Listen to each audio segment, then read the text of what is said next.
Welcome, everyone. This is your friend, the DN What If, here with another exciting fanfiction. Today, we're diving into the story of What If Deku's Secret Lives Caught Principal Nezu's attention? If you enjoy this video, don't forget to hit that like button and subscribe for more fanfiction content just like this. Now, let's get started with the fanfic. If you told Izuku Midoriya that he would be standing before Hero Corps students at UA watching Kaken practically wither from his gaze under tinted glasses, he would have called you crazy, told you your girlfriend was cheating on you, regardless if it was true or not, and then punched you for good measure. But that was the situation he found himself in.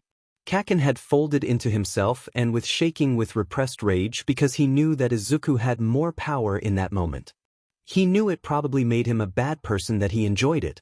But did he care? Hell no. He had abandoned morals along with personal safety a year ago.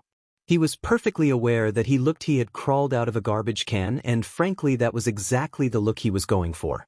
He hadn't cut his dark green hair in over a year and hadn't brushed it in nearly as long. It was pulled into a loose bun with a rainbow hair tie he had found on the pavement outside. He wore a beaten and stained aviator jacket with unintentionally distressed black jeans along and a t-shirt for a band that he hoped no one looked up. Emerald eyes peered predatorily at the class from under aviator sunglasses. There was also, of course, the handcuff that hung from one of his wrists that he could feel eyes being drawn to. He knew exactly what the class was thinking. Why the F is this trash gremlin here? And oh boy was that a story. It had all started when he had jumped out a window. Now, to many that may be slightly concerning, for Izuku it was just a normal Tuesday. It wasn't his fault that the cops had happened to see him smack a villain upside the head with a baseball bat because the heroes were useless as per usual. Said villain had decided to break into an appliance store and steal a fridge. For some odd reason, Izuku might be able to respect it if it was something decent like a 56-inch flat-screen TV, only to be met with a hard smack of a bat that Izuku had pulled from his backpack. And of course, the cops finally decided to arrive just in time to see the assault. That had prompted a chase through the city with Izuku darting through back alleys and dodging the random pedestrian but never loosing the unwanted police entourage. The chase ended up with him being cornered in the third floor of an abandoned building with cops surrounding the only exit. God, the lengths these people go for a teenager who only made one villain concuss. "Young man, I'm going to ask you put your hands up and kick that backpack over to me," said the cop at the front of the others. Izuku scoffed and lit a cigarette, if only to antagonize the cops, because what's better than doing something illegal right in front of authority? But yeah, like hell he was going to give them his backpack. There was some expensive shit in there. The bat, an axe, an illegally owned handgun, a bar of Dove chocolate. His mind didn't supply any obvious escape routes, so that left only one option. The 3-story drop to the hard pavement. Well, a 4-story drop didn't kill him, so he doubted this one would. Plus, he had all the full intention of dying in the first one. And so with a running leap, he crashed through the window, glass cascading into the street as he fell and tugging at his jacket. Crumple your body to lessen the impact. Roll when you hit the ground. Surprisingly enough, he didn't suffer any injuries other than a slight twinge in his ankle and a scraped knee. He heard shouts of outcry and he spared a quick glance back up at the window to see the cops leaning out the window with a mix of concern and rage. With a small bow, he booked it. If his psychiatrist had seen that little stunt, he would no doubt readmitted to the loony bin he had spent 6 weeks of his life in. If his psychiatrist saw half of the sheet he would no doubt the readmitted. Ever since the accident, he had taken up a new philosophy, eloquently called "F you and everyone else."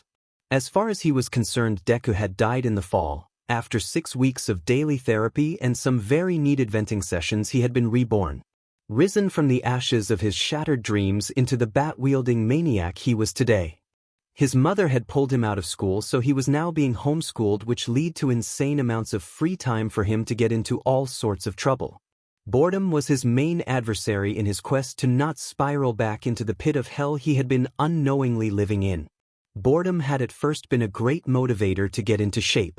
He had been doing parkour, free running, boxing, gymnastics, and Koryu for quite a while.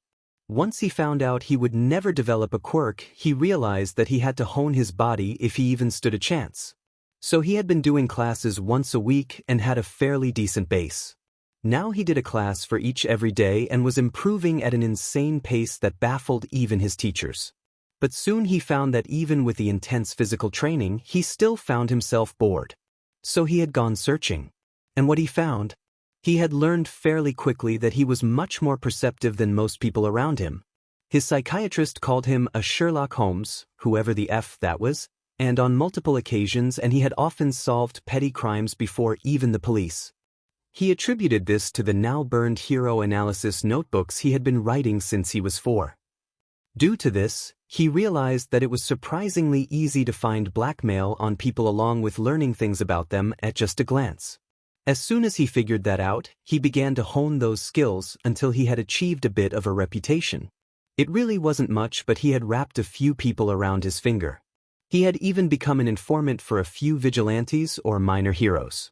Now, he wouldn't call himself either of those, and he has chosen to remain an entirely neutral party. There was really no reason behind it other than he had been bored and decided to do something with the skills he had. But sometimes he couldn't stave off the boredom, and that always led to some memorable moments, such as mixing things with his antidepressants or ending up in police custody for some odd reason he could never quite remember. Adrenaline junkie had flashed across his mind more than once, so points for self-awareness.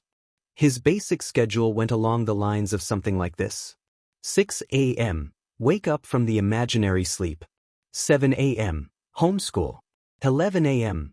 Whatever bullshit he could get himself into. 3 to 8 p.m. Physical classes. 9 p.m. Basic information gathering. 12 m. More reckless bullshit. Rinse and repeat. His mother was hardly ever home, so everything worked out. Dimly he was aware that today had been the day for UA's entrance exams and he couldn't give less of a shit. He had made peace with the realization that he couldn't be a hero and frankly had better things to do than play in the dream of every 3-year-old ever. Right now it was 1:32 in the morning and the rest of the day had passed with little drama, and Jesus Christ, he was bored. For once nothing was happening in the city, and perched on the top of a skyscraper in one of the worst parts of the city. There was a cigarette hanging from his lips as he let his mind wander. He had this thing where he often couldn't remember how he got to where he was, and right now had absolutely no idea how he had gotten up here or how he was going to get down. He would probably pick the lock on the door and saunter out of the building, leaving some very confused security guards in his wake. A sudden thought possessed him, and he had never been very good at ignoring his bad ideas, so he figured why not. He pulled out his lockpicks and began to shimmy the lock on the maintenance door when there was a large rush of air, and with a bored expression, he turned around very slowly to see the outline of a very large and very muscled man. His hair was unmistakable and his smile seemed to be generating its own light. All might. Never fear for I dash. He had long ago murdered his obsession with heroes and wasn't reduced to the weeping fanboy he would have been a year ago. Instead, he cut him off and with a bit more poison than he anticipated said, "Zip it heen. Spare me the speech, I'm fine." All Might looked a little taken aback because that was a reaction he didn't experience often. He was still blinking in surprise when Izuku turned back to the door and finally got it to open. The youth dropped the cigarette, crushed it under his heel and pocketed the lockpicks. He gave All Might a wave from behind and slammed the door in his face.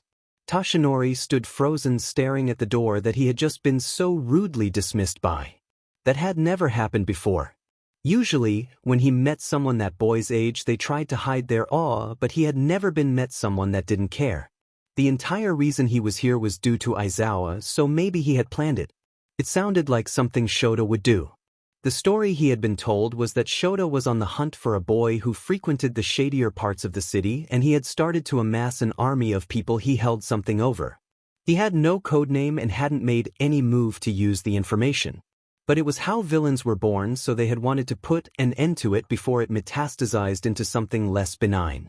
Shota had found a video of the boy when he had shown it to the police to see if they knew anything. They had all consecutively groaned. Apparently, he was a bit of a problem child and had had multiple run-ins with the law, but nothing that was less than noble, and charges that never seemed to go through. If anything, he seemed to be more of a vigilante. The boy's file had revealed that his name was Izuku Midoriya, and he looked familiar, but Toshi couldn't put his finger on it. He had been surprised when he learned he was curicless, but when he had read that he was clinically depressed and had attempted suicide last year, his heart had cried for the child. He was much too young to wish to die. So when Aizawa had called him saying that Midoriya was seen at the top of a skyscraper, he had feared the worst. After all, he had jumped from the top of the school and lived.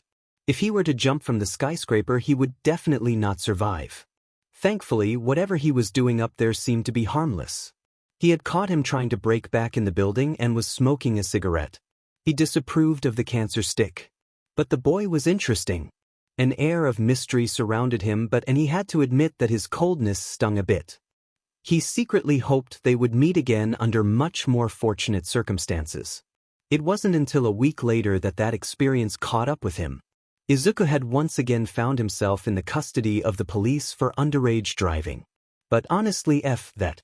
He had been chasing this random dude who decided to snatch his wallet. So he naturally grabbed the nearest motorcycle and took off after the guy.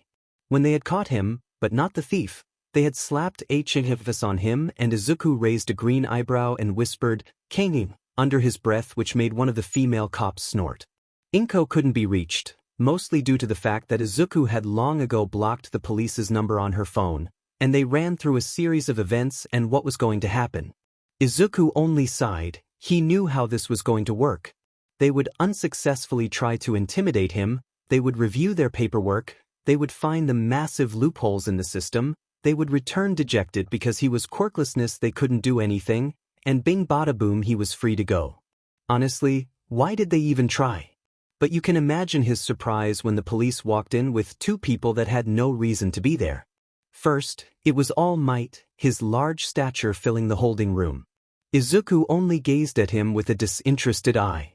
The man next to him was much more interesting anyway. He looked like a much older version of Izuku with dark tangled hair and tired eyes that rivaled Izuku's. A large scarf was tied around his neck and looked overall really done with everything. He immediately decided he loved the guy. Something about his was familiar, but he couldn't quite figure out what exactly it was.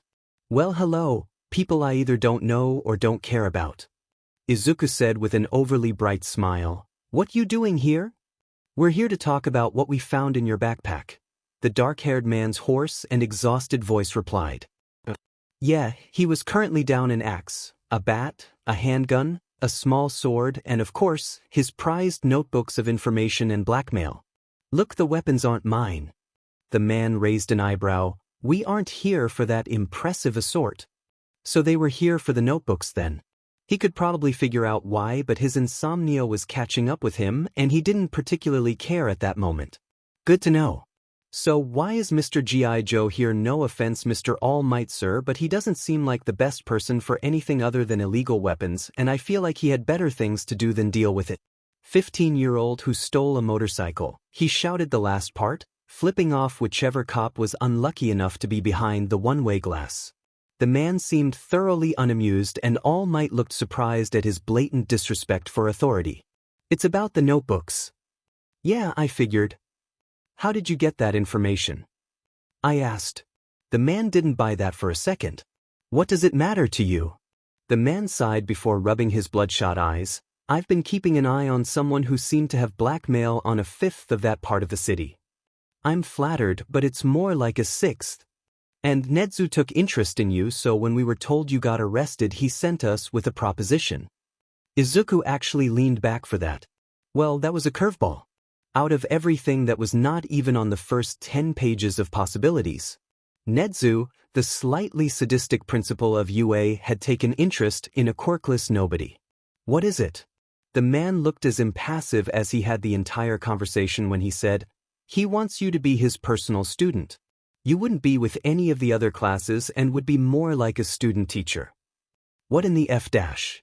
This had come out of absolutely nowhere, and he couldn't count all the plot holes on his fingers. What does he want in return? There was no way that he didn't want something in return. Just a different perspective on the students and what they could do to improve. He feels they could benefit from an instructor in their own age level. Every part of his body screamed at him not to accept. There were too many red flags, and it was so entirely unrealistic it was almost laughable. But he had never been known for a good sense of self-preservation. "Sure. All Might had been sitting quietly, watching the exchange in silence and offering no input when he suddenly jumped up and pointed at Izuku. "I remember where I know you from." The dark-haired man raised an eyebrow as the number one hero continued. "I saved you from a sludge villain last year and you asked me if I could be a hero without a quirk." Izuku finished for him, eyes hard and half-closed. "And I said no." "Indeed you did. Thanks for that, by the way. That dream needed to die anyway." All Might had suddenly gone silent as he connected the dots. He had been the final push that shoved Midoriya over the edge. The guilt that blossomed in his chest was almost enough to cripple him and revert him back to his true form. "Well anyway, when does this special tutelage start?" The man seemed very interesting in the drama between him and All Might but replied to the question all the same. "Tomorrow at normal school hours." "Great, see you then." He flashed a smile at the duo before screaming at the top of his lungs, "Now can some beast uncuff me so I can go home and take FNP? I have a fist fight scheduled with God at 8 o'clock. You all know perfectly well you can't touch me." At that precise moment, Aizawa realized that it was probably the worst idea Nezu had ever had. Izuku's first day did not start well. First off, his alarm didn't go off and he had no time to get ready. But then again, his version of get ready was drowning a pot of coffee in the space of 3 minutes and throwing on some questionably clean clothes. Due to his tardiness, he couldn't jumpstart his neurons with normal caffeine, so he grabbed one of the already made bottle that consisted of coffee, 5-hour energy, Monster, and Red Bull. So not exactly healthy, but one cannot be a living corpse on his first day of tutelage with the world's one and only rat bear thing. His second and possibly more annoying obstacle was being arrested again. Alright, this one was actually not his fault. He saw this man covered in spikes drag a struggling young woman into an alley and he wasn't stupid enough to not know what was about to happen. He might be a bad guy, just not a bad guy. So naturally he attacked the guy. It was actually really pathetic how easy it was to take him down. It only took a well-timed kick to the head and the guy was out. The woman nearly broke into tears in gratitude, but Izuku needed to get going now, so he told the woman to call the police as he booked it out of there.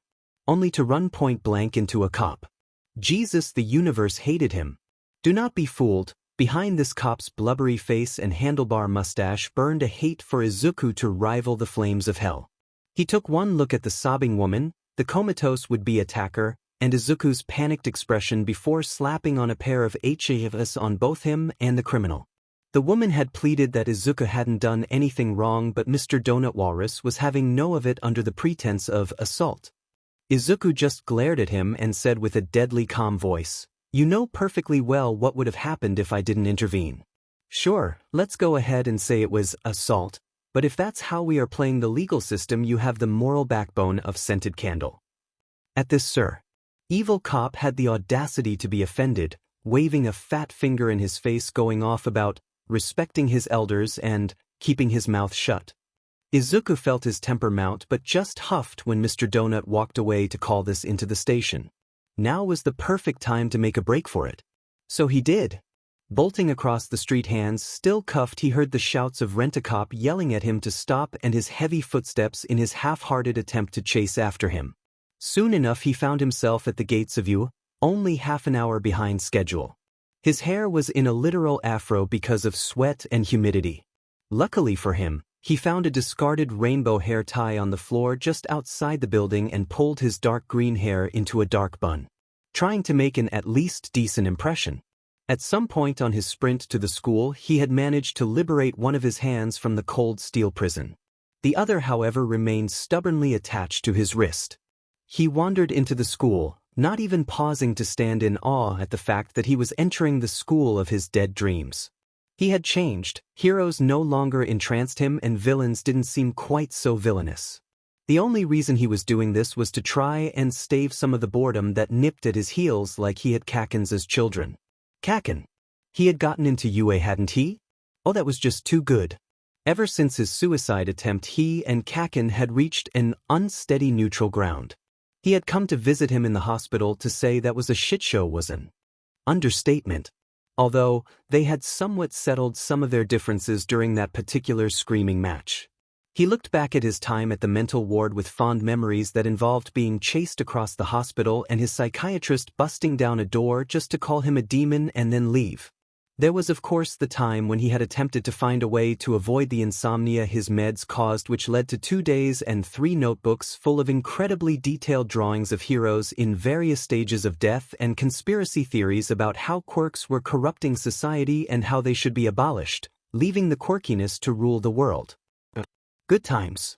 Anyway, he needed to meet Nezu and get a better hand on what this special teaching even entailed.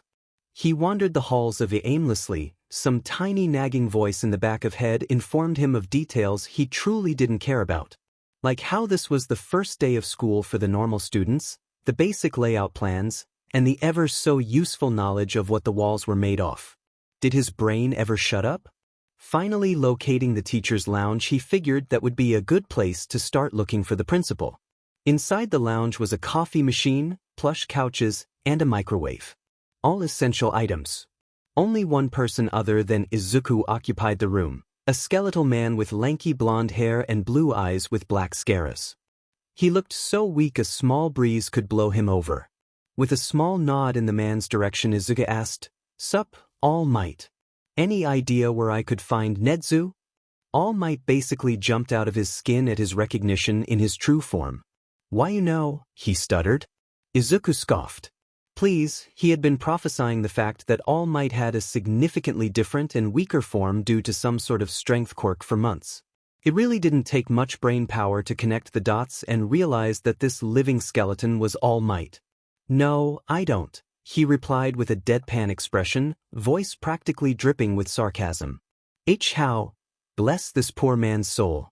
Izuku actually sighed at that one and rubbed his temples. "Look, Superman, I really don't have time to walk through basic logic with you.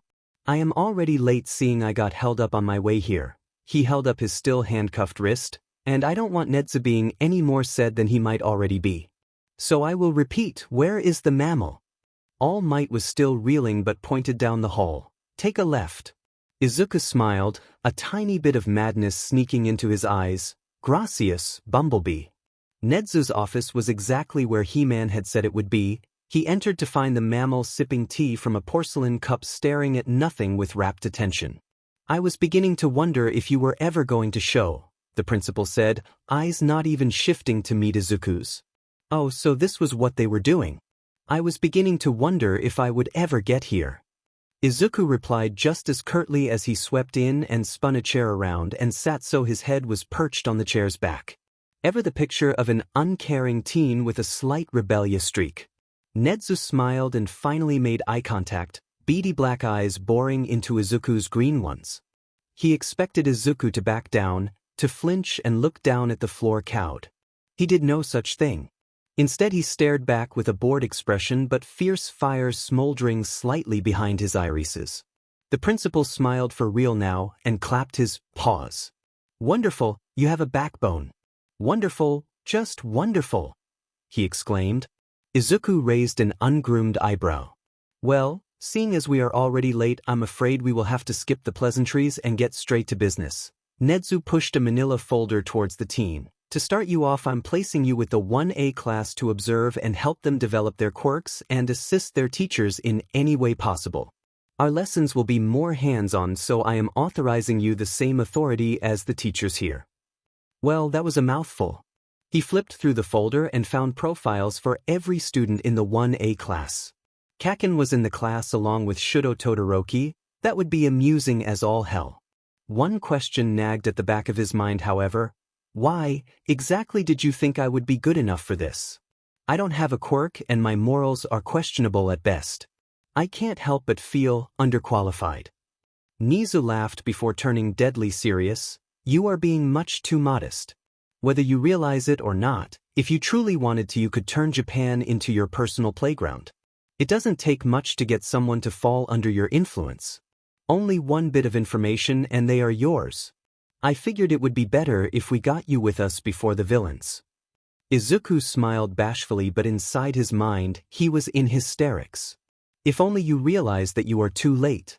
Aizawa was not particularly happy at his new student teacher's arrival. Izuku on the other hand fell more in love with the man when he saw that he had bundled himself in a sleeping bag and was laying on the floor like a caterpillar sipping a juice pouch. What an absolute mood. Specifically, it was Izuku's mood. 24. If a pro hero could do that, then could he come to school in a sleeping bag too? We have an assistant with us this year. He is Nezu's personal student, so I expect you to treat him with respect. Eraserhead monologued. Oh yes, he had done so research and had learned that the man who had been there for his recruitment was none other than Eraserhead, an underground hero who hated the spotlight. His type of dude. The class was already nervous out of their minds, being this was their first day, but at the news of an assistant they all perked up. But when Izuku had walked into the room with his wild hair, aviator glasses, and trashy clothes, their expressions flipped between disappointed and confused.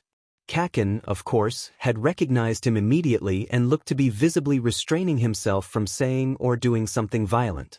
He will be helping me analyze your quirks and help you train them, Aizawa said monotone. Izuku apprised the class with a trained eye, careful to let only a sharp glint be seen through the glasses. He adjusted his posture to appear confident and commanding, only to immediately let it return to normal because he realized he didn't care. I'm Izuku Midoriya, your new resident trainer apparently. More eyes landed on his HNs. I honestly have no effing clue why I'm here, all I know is that I got arrested yesterday and then boom, I have a job. Aizawa glared at him, but Izuku only turned to him and said, wait, am I even getting paid for putting up with these brats? Izuku didn't miss the smile that tugged at his lips for a millisecond before it turned back to its granite mask. He was winning him over then. No, you are not. Now everyone needs to put on their gym uniforms and meet us on the field. While the students were getting ready, Aizawa moved to talk with Izuku. Probably tell him what the hell he was planning and what was his role in it. I'm conducting a quirk assessment test. You will be watching the students and see what they could do to improve them. Aizawa's bloodshot eyes lingered on Izuku. I really don't want you here, but if you're as good as Nezu thinks you are, better not disappoint. Izuku gave him his most annoying smile. Why would you ever underestimate me? After all, I have a sixth of the city wrapped around my finger. The first few students had begun to trickle onto the field, and Eraserhead explained the quirk assessment while Izuku not so inconspicuously lit a cigarette and observed. A girl with short brown hair inquired about the orientation, and Aizawa's answer led to an almost comical round of gasps. When he had asked Kaken to throw a softball using his quirk, Izuku couldn't help but be impressed with his 705.2 meters. Kaken had really grown. But then Aizawa had dropped the bomb that the lowest scoring in this exercise would be expelled. He scoffed at how the students reacted to the obvious lie. Did none of them have actually functioning brains? Soon enough the 50-meter dash commenced and Eraserhead joined Izuku on the sidelines. He glanced at the cigarette before sighing and returning his attention back to the students. Tenya Ida's quirk was practically built for this test, but they would have to work on to getting to a higher gear faster. As they ran through the roster, Izuku pulled out his water bottle of pure caffeine that he hadn't had a chance to drink yet. Aizawa eyed the bottle hungrily, and Izuku knew that he was just as tired, if not more so, due to the bags under his eyes. Would you like some? What even is it? Coffee, 5-hour energy, Monster, and Red Bull. Eraserheads considered it for a moment before extending his hand. He took a swig of the concoction, and in seconds his pupils dilated and he looked a bit more alert. Another step in the direction of befriending the underground hero. Soon enough the tests were coming to a close and the last few people were completed the softball throw when the same brown-haired girl from before, wasn't her name like Uruaka or something, brought up the idea of making Izuku try the test. Deku might have tensed up, but knew Izuku didn't even glance up from his notes when he said, I don't have a quirk. The general uproar this statement caused was almost comical. Why are you even here then? Ida's voice shouted over the din. It was quickly seconded by a majority of the class, so Izuku just sighed before looking towards the student body. He pointed at Ida. Your brother is Ingenium. You want desperately to become just as good as a hero as him and keep your family's name alive. Total busybody, but that doesn't take much to figure out. You are extremely straightforward and jump to conclusions. Despite your humble nature, you are also vengeful and can abandon your own moral code in order to achieve revenge. Ida stood with his mouth agape, but Izuku didn't pause. Now he turned to attention to Uraraka. You're here because of your parents. Not in the way Todoroki is. I want to talk to you about your mother later, by the way, Shudo, but because you want to give them a life where they don't have to worry about money. You are extremely empathetic but are also fierce, and if you incorporated physical fighting with your quirk, you could make major progress into getting that money for your parents. The entire class was silent, too surprised about the analysis of their classmates to make a sound other than Kaken's grumbling. How do you know all that? Uraraka questioned, still stunned beyond all belief. Simple observations. Now, does anyone else have any objections about my being here? Kaken apparently had multiple objections. Being that he snapped and flew at Izuku, shouting, "I do you a-hole. The F, are you even doing here, do?" With one smooth motion, Izuku had his right arm in an arm lock just waiting to be snapped. You always start with a right hook. I recommend you fix that, Kaken. His comment about Todoroki's mother had been forgotten by everyone other than Todoroki. He approached Izuku later that day with his stone-cold expression. What do you know about my mother? Izuku looked up from his notes and smiled softly when he saw Todoroki. Your mother was in the same hospital I was in, and she became one of my best friends. I've briefly met your sister and I know about everything that happened between all of you. Todoroki stiffened minutely before speaking, and your point? I want to bring Enduhor to justice. Night had fallen in the city, casting deep shadows into the alley Izuku was meandering down, earphones blasting rock music full volume as he read posts on the Hero Forum. He had once been such an active member on the forum that he had almost made him an admin, but then they found out he was only a kid, and although they were thoroughly impressed by his analysis of the heroes, they couldn't let a child be running the website.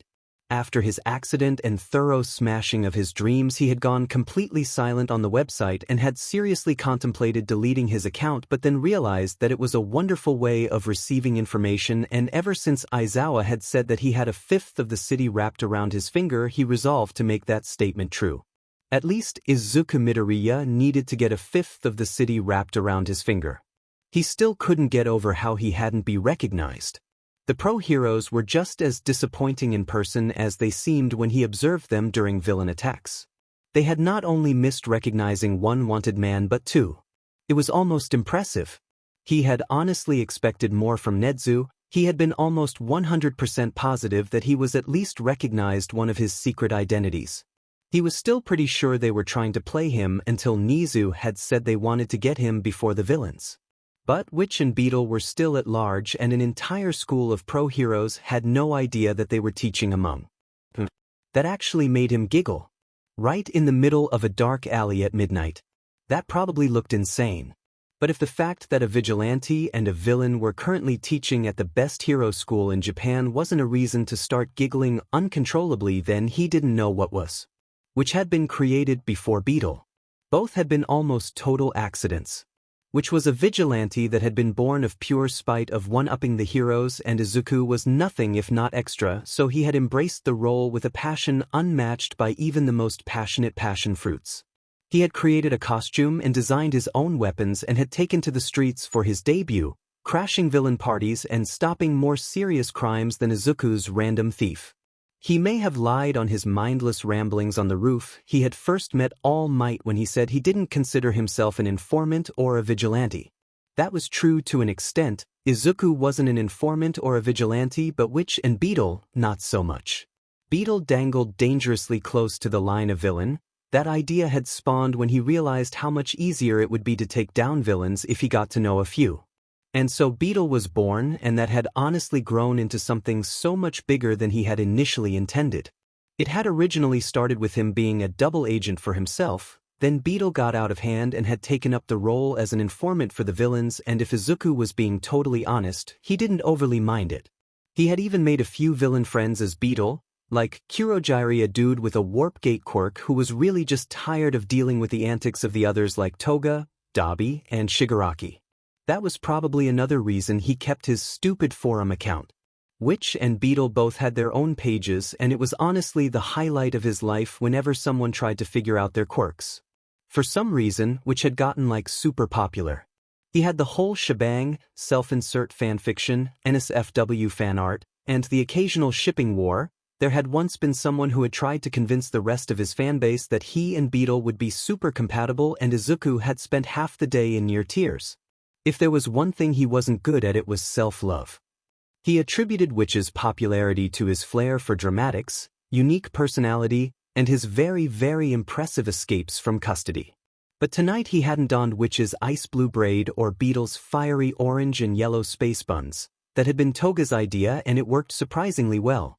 As he had mentioned earlier, Izuku needed to get a fifth of the city wrapped around his finger, so he hadn't dyed his hair and was wearing his beloved aviator jacket. He was headed to his favorite information gathering spot in the city, and he was almost to its entrance. The door was as inconspicuous as they came, and if you didn't already know about it, you wouldn't even so much as glance at it. He cracked it open and confidently walked down the dusty steps, eyes adjusting to the harsh light, and his nostrils flared at the stench of sweat and blood. Encouraging shouts sounded from the bottom of the stairwell, followed by thumps and grunts. Reaching the bottom, he watched two unknown competitors throw punches and lunge at each other with brutal kicks and elbows. One had shoulder-length brown hair that hung in sweaty strands, while the other had skin so pale it looked translucent, and it took Izuku less than a moment to determine that the brown-haired man was going to win.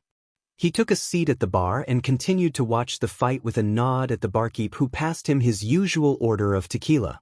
Sure, they were both built like trucks and were handsome enough to appear in his wet dreams later, but the pale guy was losing stamina fast and was lashing out with absolutely no tact or planning. They both fought like uncultured swines, but at least the other one looked to have some form of plan. That's another reason he loved this place. He could make bank at betting on who would win these matches. He was almost never wrong. Add money making with loose-lipped patrons who were drunk on bloodlust and cocktails, and you had the makings of a perfect establishment.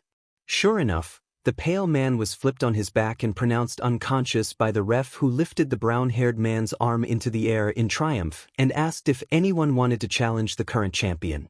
Not a single person rose to the challenge, and Izuku couldn't help but roll his eyes. It would be so easy. I could do it. Are these idiots really too scared to actually go against that absolute goosefoot? Well, how about you try it, Pipsqueak? And that's when Izuku realized that he said that out loud, and the current reigning champion was staring at him with righteous fury, apparently not too keen on being called an absolute goosefoot. Well, one can't back down from a challenge. And if he calls my bluff, then I'll lose all my street cred. So he sighed and drowned the rest of his glass and handed off his coat to the barkeep, who cast him a sympathetic glance that he definitely didn't need. The entire room watched with bated breath as a scrawny 15-year-old stepped up to face off against a man who was about 3 times his size. He saw a few bets being placed mostly against him, but he noticed a few of the people who knew him casting them in his favor with crooked smiles. He mentally calculated how fast this fight was going to last, and he rounded it off at 2 minutes max. I can't fight like Witch does. He walked into his corner, and the other man, obviously surprised that he had actually risen to the challenge, stalked to his own, while the pretty pink-haired ref stood in the middle waiting to call the fight. She told them the rules: no using your quirks, no killing, etc. They both squared up, but Izuku had no intention of actually using his fists first. With a whistle, the ref stepped out of the ring, and the man flew at him just like he thought he would. He ducked and, centering all of his weight onto his left foot, kicked his right leg into the air so he was in a sideways splits and hit the man right under his chin, knocking his head into the air and for him to stagger back a step. Taking advantage of the momentary stun, he twisted so he was on the side of the man and took a jab at the space right between his ribs and his pelvis, but the man turned right before, so it didn't connect properly. Like the cretin he was, he once again tried to hit Izuku with his fists. Honestly, do they never learn? And had the audacity to be surprised when he only found air as he dodged. Running through possible plans, he decided that he could go for pressure points, or Izuku could give the audience a show. Being a dramatic beach, he, of course, chose the showier option. Jumping up and taking the man's still outstretched arm between his legs, he let gravity drag both him and the man onto the floor with a thud. He unlocked his legs and rolled onto his feet as the man was getting over the surprise that he had been dragged to the floor by a 15-year-old who looked like he had crawled out of a dumpster. Thankfully, The man had a decent recovery time and was almost standing when an elbow jammed him in the throat. Retching for air had gasped and clawed at this throat, but before he could recover, Izuku decided to bruise his knuckles just for the novelty of it and jumped. Because he was short enough, he couldn't reach the man's face without jumping, pulling his arm back before hearing his fist connect with the man's jaw with a satisfying crack. Head spun so fast to the side that he got whiplash. The man stumbled and Izuku sighed. No one thought they could take this. Before casually walking behind him and tripping him with an outstretched foot. He landed on his but with a thud, and within moments Izuku's foot was on his throat, poised to crush his windpipe. The ref called the whistle and the room did what could only be described as exploded with cheers as people pointed and Wolf whistled at Izuku, who removed his foot from a new extremely embarrassed competitor. He flashed a smirk at the crowd before strutting out of the ring back to bar with a raised middle finger. The bartender threw him back his jacket with an odd expression before passing him another shot of tequila. Soon enough he had amassed a small crowd of people eagerly asking how he had done that, and Izuku soon came to the conclusion that bloodthirsty, drunk, and astonished patrons were the best combination for information extraction. They were all too compliant to share personal information, and with a few well-timed minutes of silences on Izuku's part, he had the entire life story of 3 men and could gather that one of them was having an affair, the second had eloped with a girl he no longer loved, and the third had about 7 girlfriends. He quickly typed this information onto one of the notes titled Blackmail on his phone along with the men's names. You'll never know when you needed info on a stranger who was random at the time. It continued like this for another hour, his notes growing longer and longer until they had reached the max limit, and he decided he was done for the night. With a wave of his hand, he excused himself and strutted out into the alleyway. He would definitely need to participate in the fights more often. His clock read 4:34 a.m. when he crawled through the window into his room and flopped onto his bed. In the faint light of the street lamp outside his window, he could see the empty spaces on his walls where the posters for All Might had once been hung and the missing figurines that had stood vigil on his desk all those years. Now it was bare and he hadn't found time to redecorate. He felt tears start to prick the corners of his eyes at the thought of the memorabilia that had played such an integral part in his childhood, that had worshipped the man that had crushed his dreams. He didn't really blame All Might. He was being realistic and hadn't been wrong, but you can't exactly let the destruction of the tiny bit of hope that he had harbored for so long get snuffed out by a few harsh words. Maybe that's why he had been driven to do it. Maybe he just wanted to get back at Kaken. Maybe. R.I.P. He needed to get out that pity party right now. If he went down that road, he really didn't want to know where it would lead. He doubted he would get to sleep without those thoughts swirling around and keeping him up. So, he dragged himself over to his desk and reviewed his notes on Class 1A. He now was playing every court, villain, vigilante, and now hero. He still had a job to do, and he was hardly a slacker. He wondered if he could take Aizawa into giving him a day to do individual training on each of the students. He had some basic starting plans, but he hadn't seen enough of them to get concrete reads on them. Nezu might also decide to have him branch out to other classes, and that would add a substantial addition to his workload. Then there was the plan to deal with Enduhor. Todoroki looked very eager, and if anything Ray had told him was even remotely true, then he couldn't blame him. He hadn't had the pleasure to meet the man in person, but based on his basic profiling, he was a major a-hole. Of course, he could never support a man who abused his family. Just the thought made his blood boil. Oh, Enduhor would get what was coming to him, and he might just enlist Beetle and Witch's help in taking him down. This motherfucker isn't going to stand a chance. Izuku almost puked when All Might entered by proclaiming, "I am here," coming through the door like a normal person. How corny and idiotic could this guy get? He had literally seen him twice in the span of 2 days, and the very idea of having to ghost the class and spend time with the man was exhausting. It was almost enough to make him want to throw himself from a roof again. Geez, file that one away under things to never say in front of my therapist. It was an ever-growing file, and that was probably worrying. Anyway, back to Hime. Class 1A responded to the dramatic entrance with odd gasps, and one student, his name was like Kaminari or something, even stated the obvious, that it was really All Might, with wide eyes. And to think that a mere 10 months ago he would have been among them, with shining eyes and practically worshipping the man. They said to never meet your heroes, and he had yet to receive substantial evidence that whoever in this equation was wrong. The only person who even somewhat lived up to his expectations was Eraserhead, and he had already had Izuku's respect for avoiding the media like the plague and then had won his heart with his absolute ability to not care. They were kindred spirits, really. His gaydar was sending crazy signals whenever it was pointed at the older man, and it had never been wrong. He might have swooped in, but Aizawa and Present Mike were OTP. He would definitely have to set them up sometime. A locked closet might prove useful perhaps. I wonder what Aizawa would do if I wrote some Eraser Mike smut and sent it to him. Under a pseudonym, of course. Suddenly, an ingenious idea struck him. What if I send it as Beetle? That would be hilarious. See how he reacts to having a villain send him smut, saying that he shipped him with Present Mike. That would be priceless. Maybe show it to Toga, she would die. He resolved to do that at the first opportunity, Beetle screaming his agreement in the back of his mind. But then came the serious question. Should he write it purposefully bad or really well to make Aizawa question everything? He was interrupted from his fantasy by All Might's overly cheery booming voice, and young Midoriya will be observing with me. Blinking, he leaned back in his seat. What? All Might's grin faltered for a moment, and Izuku noticed he was wearing his Silver Age costume, and then promptly got mad at himself for knowing that. For the combat training, you will be observing with me and taking notes on how the students use their quirks in a real fight. They were doing combat training this early? Well, it didn't really matter. The faster he got acquainted with their quirks, the faster he could start training them to be better. Wait a minute, when did he start caring? That needed to stop immediately. But another part of being a hero is looking good. All Might bellowed, pointed at the far wall as it split open to reveal numbered boxes.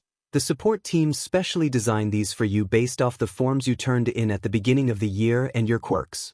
The round of cheers from the student body was almost deafening.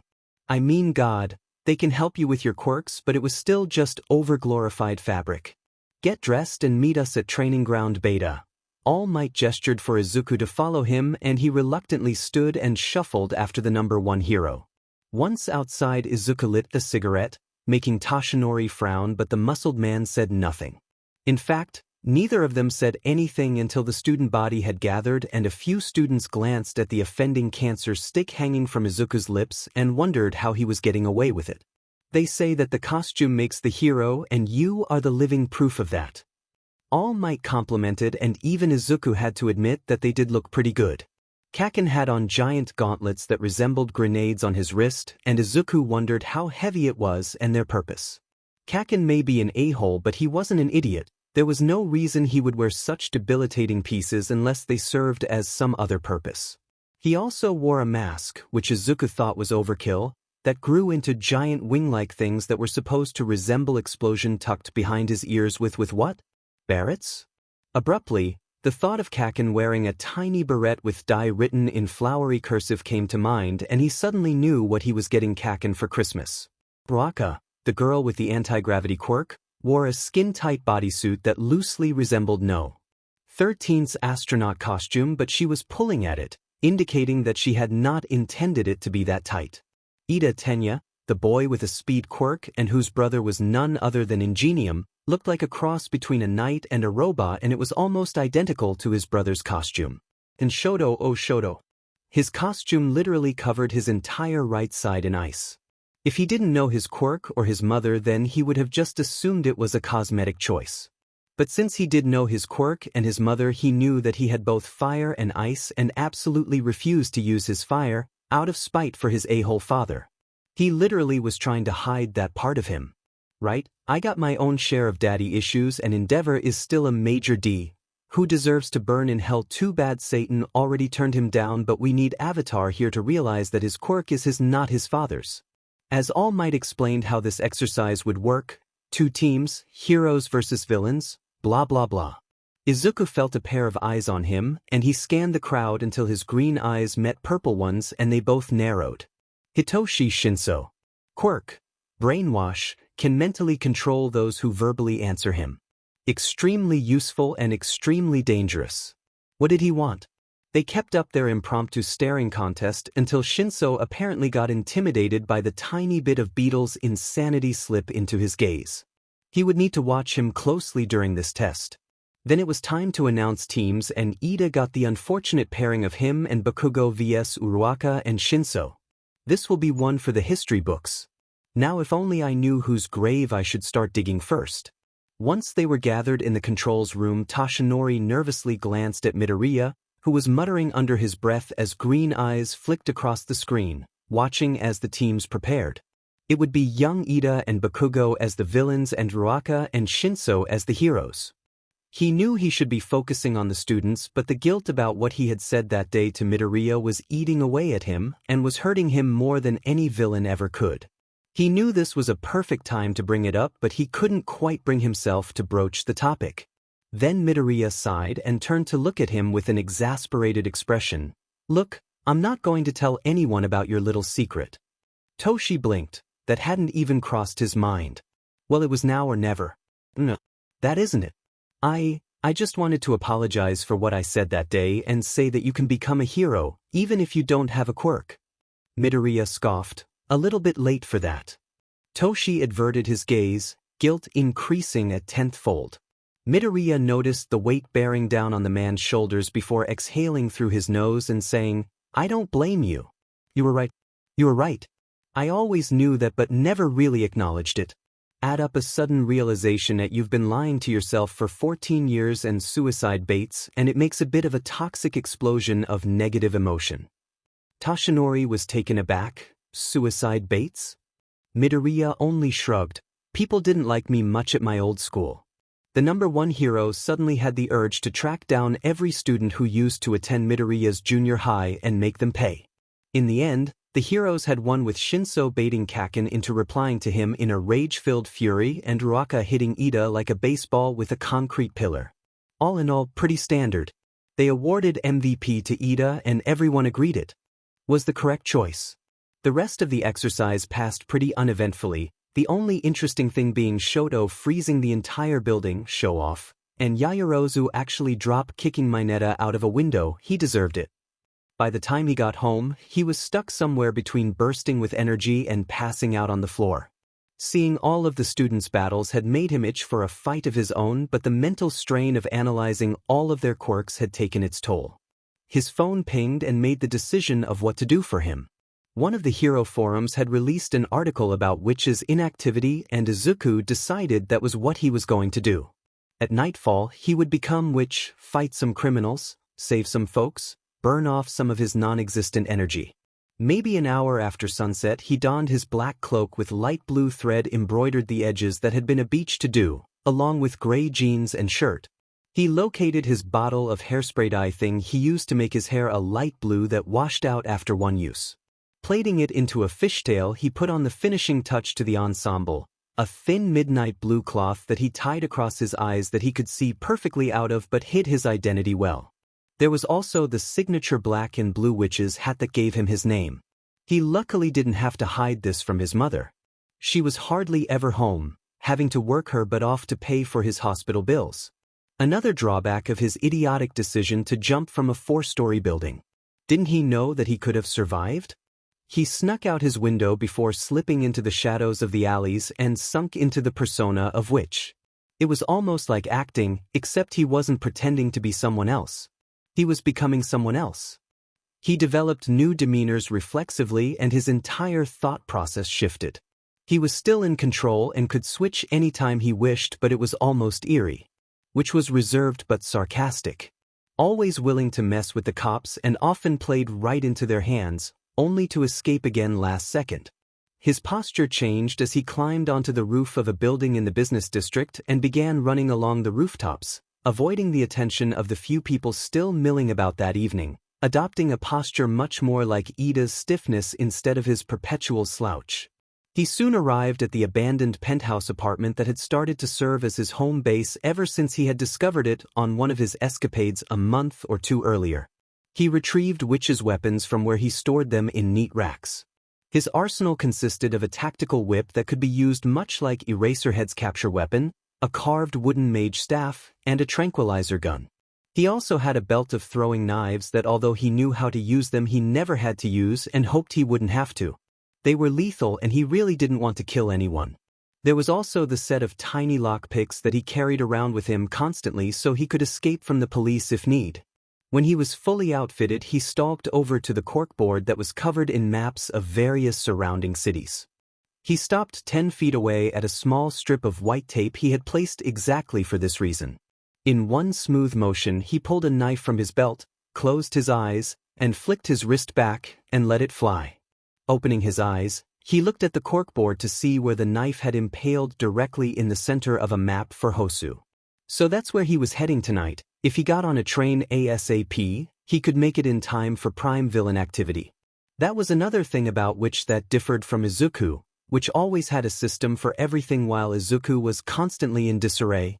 After retrieving the knife he practically flew in the direction of the train, jumping along the flat rooflines of this district until he reached the train tracks. Catching a train was always a nerve-wracking experience. It was maybe one of the most dangerous things he did in his line of work. It involved a perfectly timed jump and then remaining perfectly still for the entirety of the ride. Riding atop a moving train was much harder than it looked, and staying alive was even harder. Tunnels were always the worst. If he didn't push himself flat on his stomach he would be vaporized instantly. The few passers-by gaped at the Vigilante train surfing but which only cast a disinterested eye. Which didn't need publicity or to be a media star, he just a creature made entirely out of spite with a point to prove. He didn't shy away from the cameras but he didn't pose or wave or even acknowledge the existence of the photographers.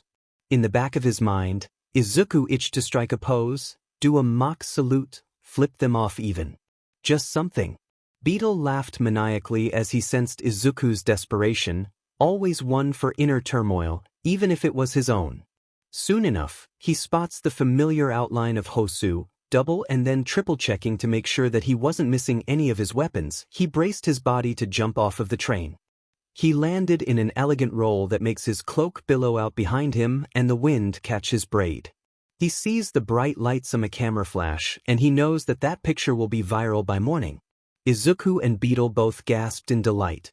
Total drama beaches and attention whores.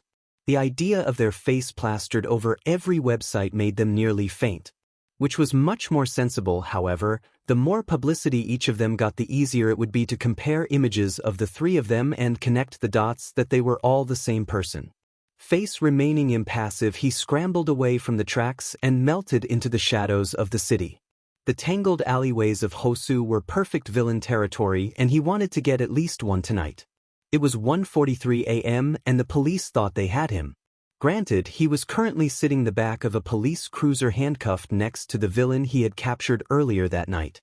The two cops in the front seat were bantering about how proud the detective would be of them for finally getting the vigilante that had caused him so many headaches in custody. Beetle and Izuku both simultaneously scoffed. Which was not an idiot. In fact, he was probably the most logical out of the three personas and did not blindly run into situations like the other two. He had procedures to follow in case this ever happened, and frankly, it happened more than he cared to admit. The HNDCFFS had already been picked and he was just waiting for the opportune moment to escape. The villain next to him had been strangely silent throughout this entire exchange and Beetle ever so helpfully offered information on the man. Hiroaki Kamen, quirk, gravity, can create a gravitational pull around him and pull things toward him. Sounds fancy but it's actually fairly weak. More of a thug than an actual villain. Personally, I don't like the guy but I do have a contract with him. Dabi is currently my insurance on that front. We got him on the threat of being slowly burnt alive if he broke it. So if he were to escape along with which he wouldn't pose much of a threat to society if he was in Beetle's pocket. Suddenly an idea struck him and he minutely scooted towards Kamen. If you were to hypothetically pull the glass in the windows towards you they would shatter therefore giving us an easy escape route. He whispered so quietly it was almost inaudible. Kamen blinked, obviously surprised at the vigilante who had captured him just minutes earlier was willing to escape with him. Then he realized that the plan would actually work and smiled wickedly. His hand made a small grasping motion and which felt himself be pulled slightly towards the man, and then the sound of shattering glass filled the cruiser and the cops stopped talking and glanced at the now open window that the villain was crawling through.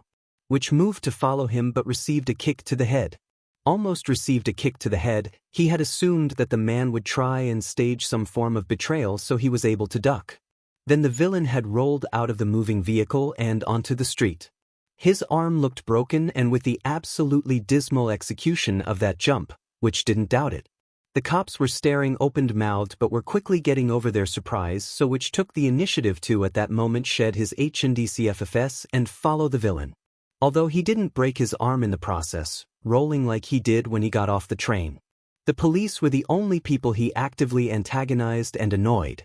He knew it drove Detective Naomesa absolutely insane, not being able to keep him in custody for more than 9 minutes. So, wanted to further mess with the authorities, he left a note where he had previously been sitting.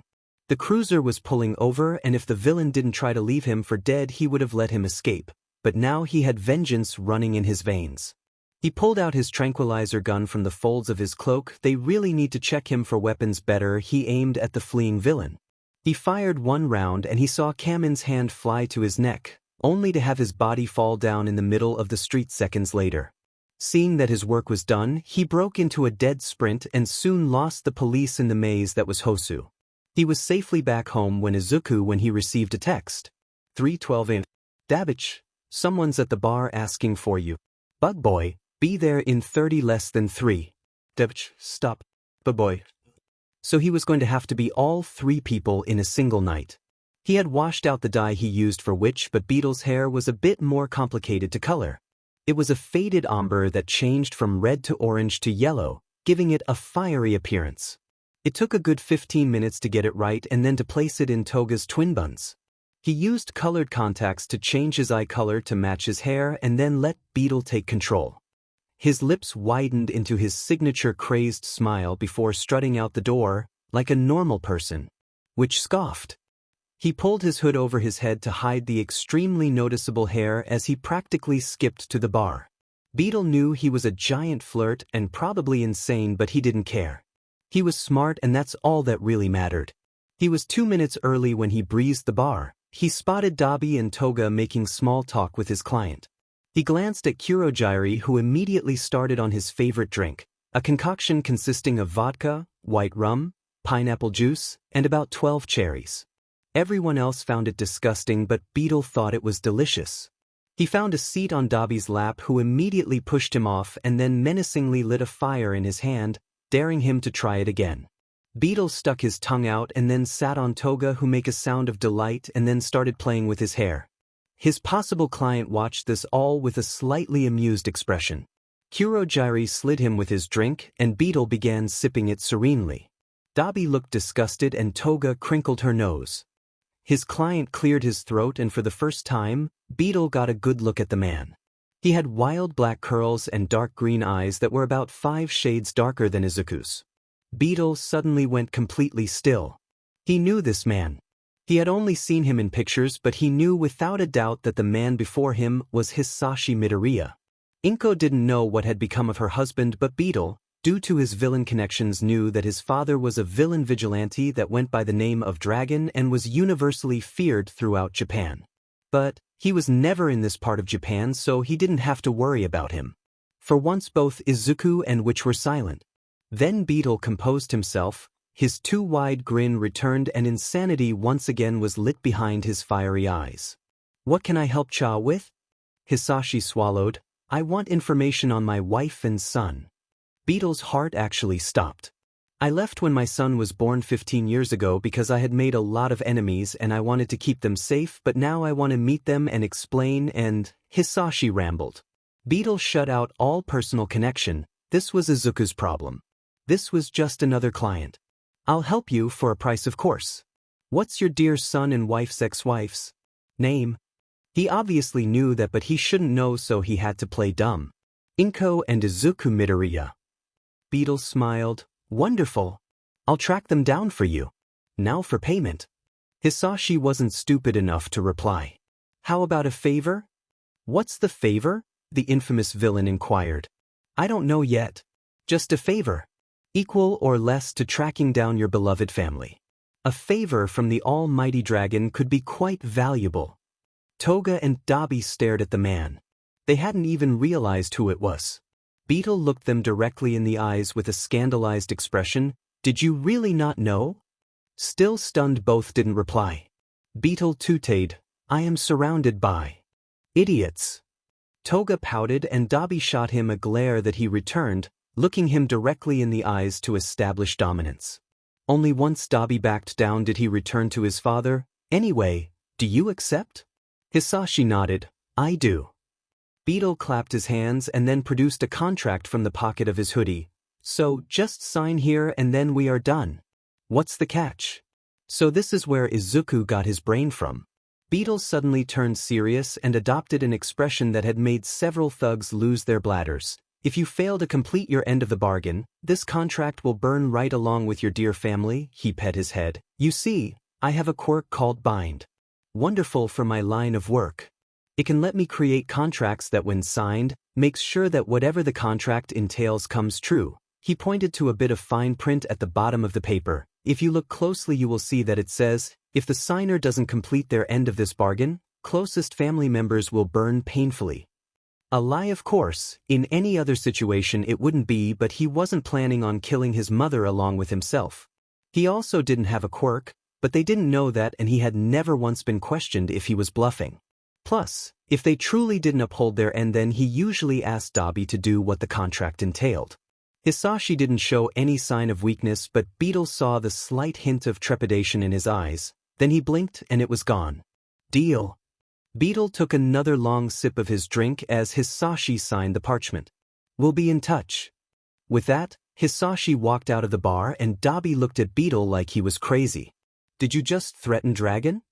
Beetle went to pat him on the cheek but was stopped when Dabi caught his wrist and he backed down, pouting. No, I just threatened his family. Are you worried about me, babe? Don't worry, we die like men. IFNG hate you. 3. How the hell did you just say that out loud? Toga giggled, still playing with Beetle's remarkably soft and fluffy hair. Practice, love. And then suddenly, as if she remembered something important, she jumped up. Oh, Beetle-kun. I almost forgot. I got some new eyeliner I wanted to try on you. Dabi groaned, but Beetle smiled brighter than the sun. Shoyuta was having a rotten evening. He had started off with him patrolling Hosu looking for villains. Even though the school had started up again didn't mean that he could slack off. Villains didn't pause for school, so why should he? For once, he was having no luck finding any criminals. At least that was until he spotted a familiar pointed hat and ice blue fishtail braid, the owner of which seemed to be locked in an intense battle with someone he presumed was a villain. The Vigilante, which had been a pain in the side for the police for about 4 months. Constantly taunting them, leaving notes, sending pictures, and perhaps the most irritating, never staying in custody for more than 9 minutes. He debated stepping in right there.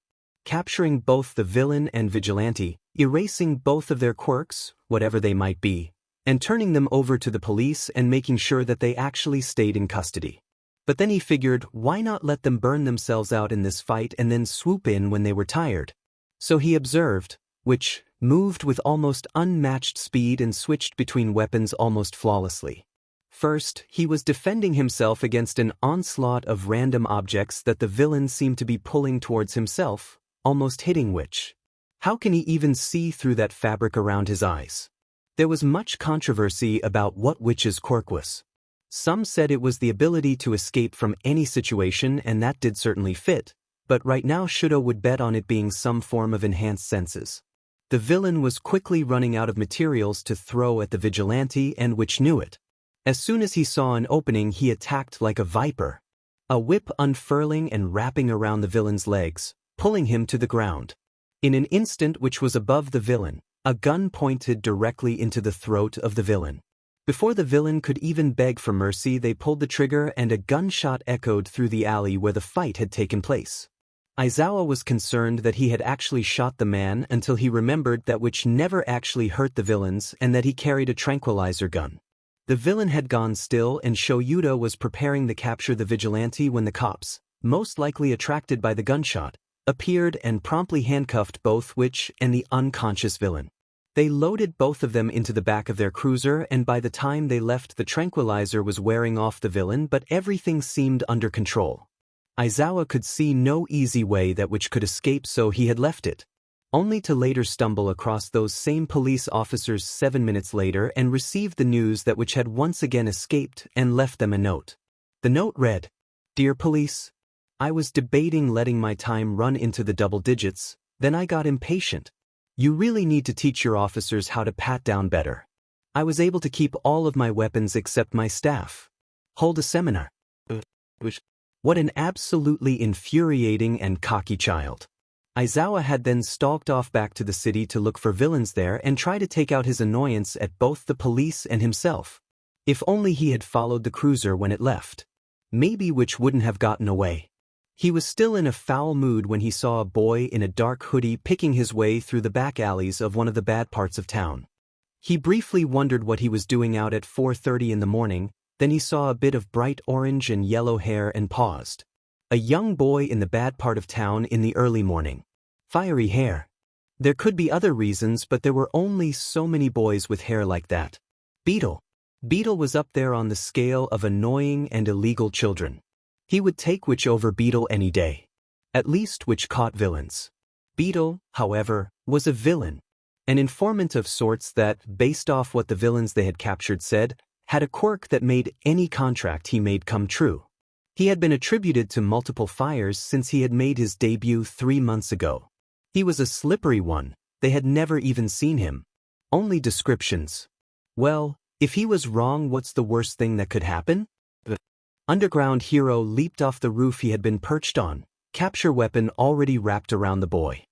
He looked surprised, and then once he saw Aizawa, his face broke out into a brilliant smile that reeked of insanity. "Holy crap! You're Eraserhead. I've been captured by Eraserhead," he exclaimed in joy. He pulled back his hood and Aizawa got a good look at the boy, wild orange umber hair that was twisted into 2 buns with matching eyes that were wide with awe and madness. There were a smattering of freckles on his cheeks, and was that eyeliner? His face looked familiar, but Shoyuta couldn't place it. He was sure that he had never seen someone with such vibrant colors, so it was probably just coincidence. "I love you. You're so cool. What do you think of Present Mike? I think you would make a great couple." Shoyuta was taken aback. This kid is definitely insane, and he ships me and Yamada? He couldn't say he was opposed to the idea. What was he thinking? He is talking to a villain who was responsible for arson and some severe injuries and deaths. Come on, Aizawa. Talk to me. I'm your biggest fan. How do you even know I like men? Those words just slipped out and he mentally cursed himself for even talking to the little gremlin. Beetle scoffed. My gaydar had never been wrong and you are making it short-circuit. Was he really that obvious?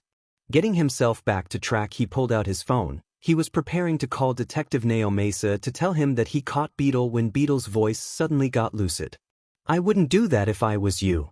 Shuta's gaze snapped to the young villain before asking, why not? Then Beetle's voice reverted back to its tinkling insanity. Well, what are you arresting me for? Arson, murder, assault, he replied immediately. But can you ever prove I ever actually did those things? I mean, you don't even know who I am. I could just be a civilian who wrongfully was mistaken for a villain, he with false innocence. The worst part was that it was true. And even if I was hypothetically, say, Beetle, you can't prove that he is even responsible for those crimes. It might just be one giant coincidence. Maybe a different villain decided to burn down those houses. You can't prove it. The little gremlin was right. With a sigh, he returned his phone to his pocket and prepared to try and get more information out of the villain, but suddenly had to dodge a giant blue fireball. What the hell? He couldn't find the source, but he didn't doubt that it was one of Beetle's villain friends. Eyes scanned the surrounding area. Everything was still shrouded in shadows, so he couldn't see anything other than the still captured informant. At least he thought he was still captured. For the first time, he noticed that the fireball had in fact not missed. It had hit his capture weapon and seared through the fabric, leaving it remarkably easy for Beetle to slip out of, and that was exactly what he had done. The child was nowhere to be seen, and where he had been standing there was nothing but his heap of a capture weapon. So yeah, Shoyuta was having a rotten evening. Izuku saw the exact moment Aizawa opened the email and read the first few sentences. He knew because the underground hero's eyes went wide and he practically threw his phone at the floor. Beetle cackled in the back of his mind, and Izuku tried to hide a smirk as he reviewed the notes he had taken on the class. Everyone's eyes immediately flew to their flustered teacher, and Aizawa tried to save his dignity by clearing his throat, picking up his now cracked phone, shooting a glare at the entire class, and then finally wrapping himself in his sleeping bag as if nothing happened. Beetle had done an amazing job on the fanfiction. It had taken around 2 hours to write, and he had to do the finishing touches on his way to UA. Beetle was a much better writer than both him, so he had to be very careful to not interact with anyone until he switched back to Izuku. Explaining why he had acted verifiably insane would be annoying. Their run-in with Aizawa had been nothing short of hilarious. Beetle and Izuku both had been raving about how furious Eraserhead had been when Dabi had burnt through his capture weapon and Beetle had disappeared. It was only made better knowing that the villain he no doubt was now dead set on capturing was currently sitting not 5 yards away, wrapped in a dark green sleeping bag and figuring out how to help the next generation of heroes become better. It was almost poetic.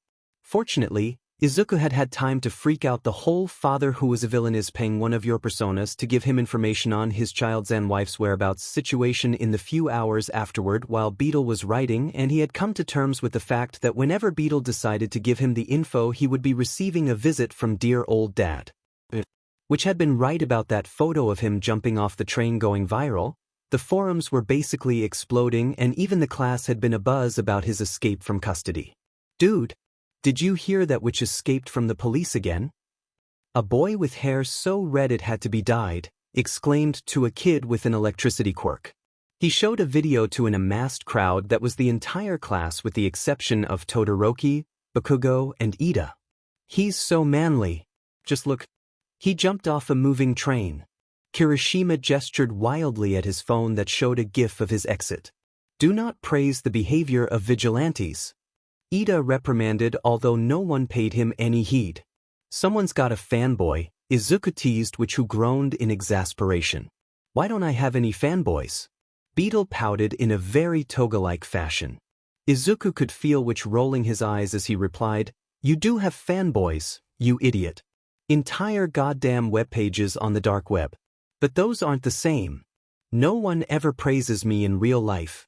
You have an entire class ready to get in your pants. Which, being as unfazed by SXL anything as normal, didn't even have the decency to blush. Beetle, you literally are responsible for over a dozen deaths. I highly doubt that a group of kids in the hero course are going to fanboy over you. Not for the first time in his life, Izuku realized how weird this was. He was literally arguing with himself as two different people. Those two different people had grown to a point where they were sentient, and he had come to regard his body as nothing more than a host for his different personas. Was he a persona? Was he the host? Who was really in control here? Some type of identity disorder? Look who rolled a nat 20 on perception, Beetle purred, his argument with Witch forgotten. I'm not feeling like right now. More they them. Witch and Izuku prayed to whatever forgotten god to give them strength. Normally he respects others' gender identities, but Beetle had at some point decided that they were gender fluid, and that just felt like stepping over a line. Izuku was totally fine with them being sentient and living their best lives with their own personalities and such, but having an entirely different gender was a bit too odd. They were all just different aspects of Izuku after all, and he was very comfortable with his gender as male. You sure we're just different aspects of you, hun? Beetle batted their eyelashes. I think we graduated from there a while ago. This was not how he had wanted to spend his morning, questioning his existence and the voices living in his head. Wow, I'm offended. Just a voice living in your head? Excuse you, this is my head too.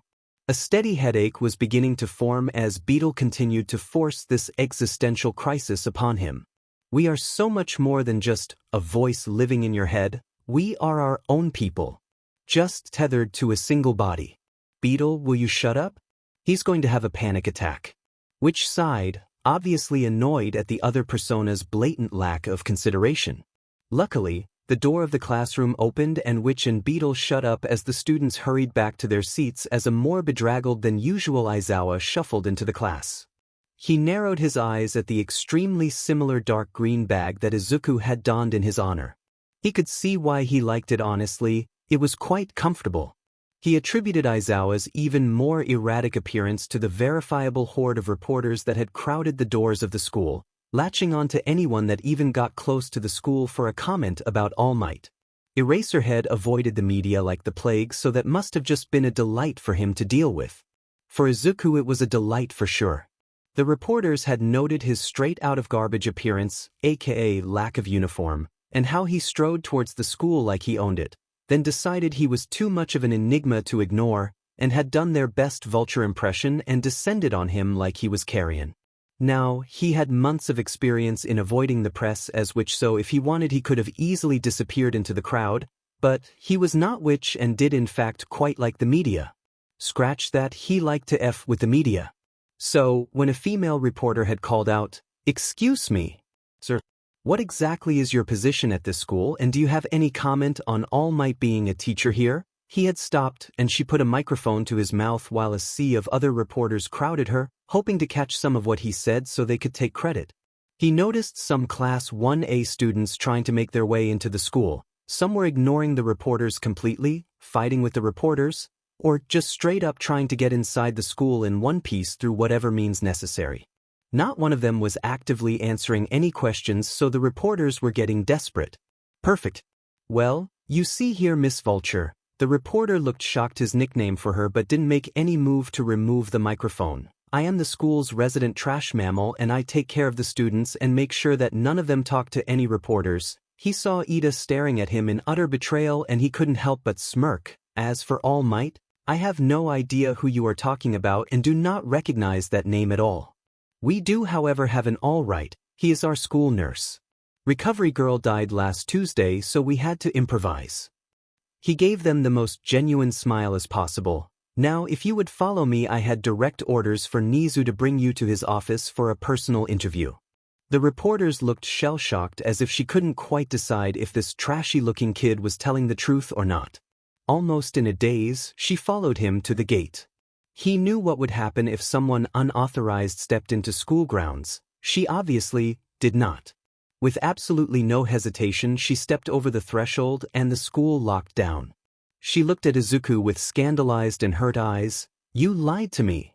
Izuku pet his head. The metal doors were coming down fast, and if he wanted to get his last statement in, he would have to do it fast. Did I? I suppose I did. You're right, Recovery girl died last Wednesday. And with that, the school's defenses locked up the building with a snap, leaving an extremely confused reporter on one side and a positively giddy Izuku on the other. Aizawa was not one for personal grudges. Emotions clouded judgment, so he tried to force himself to not care as much as he could on a daily basis. But Beetle had stepped over a line. He was already irritated at his haughty attitude towards him the previous night, taunting him about Hisashi and then escaping without so much as a trace. And then his phone had buzzed after he announced that they were choosing class rep and he had settled into his sleeping bag that Midoriya had apparently copied. He had opened the unassuming file it contained only to lose his composure when he realized what exactly it was.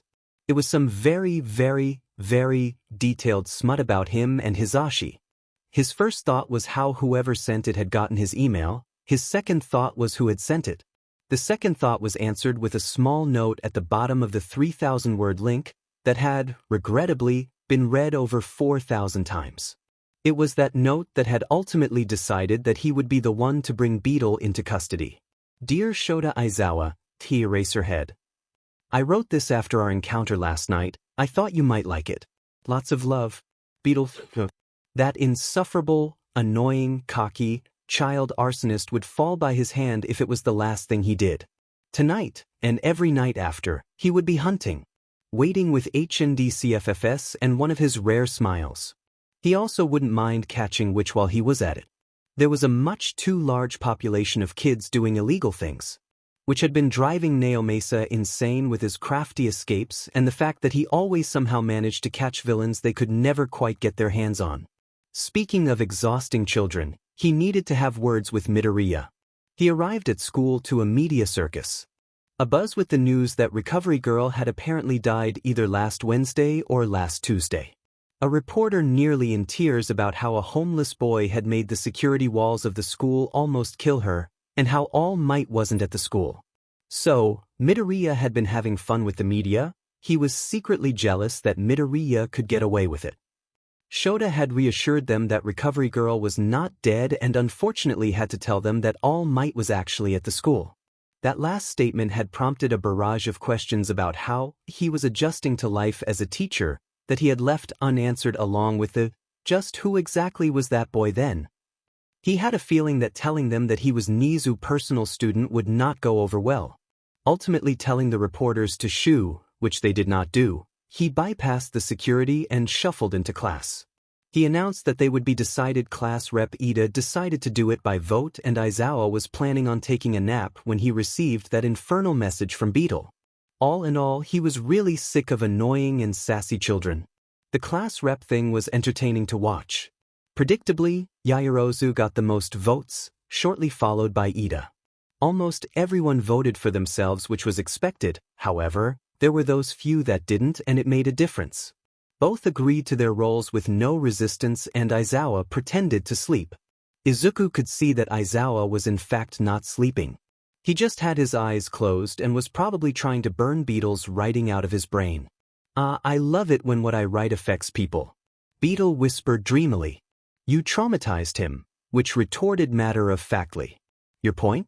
Izuku really didn't want to deal with the migraine that was two parts of his brain fighting each other, so he politely asked them to quiet down. "Both of you need to shut your FNG mouths or else you won't have control for a week." They both knew he was bluffing, but they did, mercifully, go silent. He shadowed the class to lunch. He wanted to see how their social dynamics were playing out and if they had any effect on their ability to use their quirk.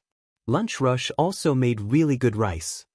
He was shoveling the grains into his mouth contently when a girl with bobbed brown hair and a gravity quirk walked up to him. She smiled at him bashfully. "Hi. I'm Uraraka." He raised an eyebrow. He knew exactly who she was. She had called him out during the first day, plus it was his job to know the students. She scratched that back of her head before looking down at the floor. "I just wanted to apologize for my behavior. You being quirkless shouldn't dictate if you are good enough to help us. From what I can tell, you are more than capable." Well, that was interesting. He searched her eyes for any form of pity but found nothing other than shame and guilt. "It's fine. I knew I would face some resistance, plus you didn't do anything other than agree with Ida and the entire class did that." He tried to make it sound as genuine as possible to placate her concerns. It looked like a weight was lifted from her shoulders, but she still bowed low. "Still, it was my asking you to participate in the test that put you in that situation." He gave her a soft smile. "You were just curious. Never fault yourself for wanted more knowledge." Beetle snickered in the back of his mind. "Why are you sounding so formal?" Which promptly backhanded the villain, to which Izuku was thankful. Uraraka smiled brighter than the sun. "Would you like to join us for lunch?" She gestured to a table where Ida and Azui sat, and even which chimed in to tell him it was a bad idea. "Sorry, I have to talk to Aizawa." Uraraka looked disappointed, although her smile never left her face, and Izuku realized that it would be an A+ poker face. Her unwavering optimism was almost disturbing. That's fine. You're always welcome." Izuku began gathering up his notebooks and preparing to leave. "Thanks. Maybe I'll take you up on your offer sometime." Uraraka waved goodbye before skipping back to her table. "That was weird," Beetle chimed in. Never one to stand for more than a minute of silence. Which sounded so exasperated that he couldn't quite discern exactly what he said, but it sounded like something along the lines of, "Can I GG them?" Izuku would not stop him. Although he didn't technically have to go to the teacher's lounge, he figured it might be beneficial to meet some of the teachers somewhere other than their classes. Opening the door, he seemed to find himself in the midst of an intense argument between Midnight and Ectoplasm. "No. Ida and Uraraka are not compatible," Midnight exclaimed, waving a marker wildly. Behind her was a whiteboard covered in names. Tally marks resided under the names, and it took him a moment to realize that the names were actually ship names. "What the F-? Cementos was watching the scene with a bored expression. Without turning away from his squabbling friends, he answered the question Izuku must have said out loud. Every year Midnight holds a betting pool for which new first-year students are going to be dating by the end of the year. Right now she is doing Class 1A. Beetle was positively tickled and was laughing so hard he was sure that the other teachers could hear. Izuku held a brief press conference with Witch and Beetle before deciding on his ships. I vote Tsuchako, Momojo, Kiribaku, Tsurokami, and Eraser Mike. Midnight, finally noticing Izuku's existence, spun around and pointed her marker at him. This one. This one is smart. She glared at Ectoplasm. He understands that Tsuchako is practically canon already. Nezu, who Izuku hadn't noticed sitting next to Cementos, sipped his tea. He isn't wrong. Midnight gave a sound of triumph and put 2 more tally marks under Tsuchako. She seemed to process the other names Izuku gave and gave him a skeptical look. Kiribaku? Really? Bakugo seems too explosive to ever be in a relationship. That's exactly why Kirishima is perfect. His quirk means he can take Kaken's explosions. Also, Kirishima is the first person here to talk to Kaken and not get exploded. Midnight considered, found his answer satisfactory and put the seconds tally under Kiribaku. Nezu was probably the first tally. She seemed to agree to a degree to Momojaru and Tsurokami, being she didn't ask for an explanation and added the tallies. Then she remembered his last bet, Eraser Mike? That one isn't an option. Izuku shrugged, Class 1A? Class 1 as homeroom teacher. He's got to count. Right. Midnight decided that he was right and wrote, Eraser Mike, with 2 tallies underneath it. 2. Midnight gave him a wicked smile. I've shipped them since we were students here. And you haven't done anything about it? Midnight pointed to a corner of the teacher's lounge. Present Mike seemed to be laughing so hard he was crying and Aizawa looked furious. I haven't needed to. 3 guesses to why Hizashi is losing it. He decided to answer the question truthfully. A villain emailed Aizawa Eraser Mike's smut and he showed it to Yamada. Midnight blinked. Yes, actually. He chucked his phone at the ground his morning. I caught a glimpse.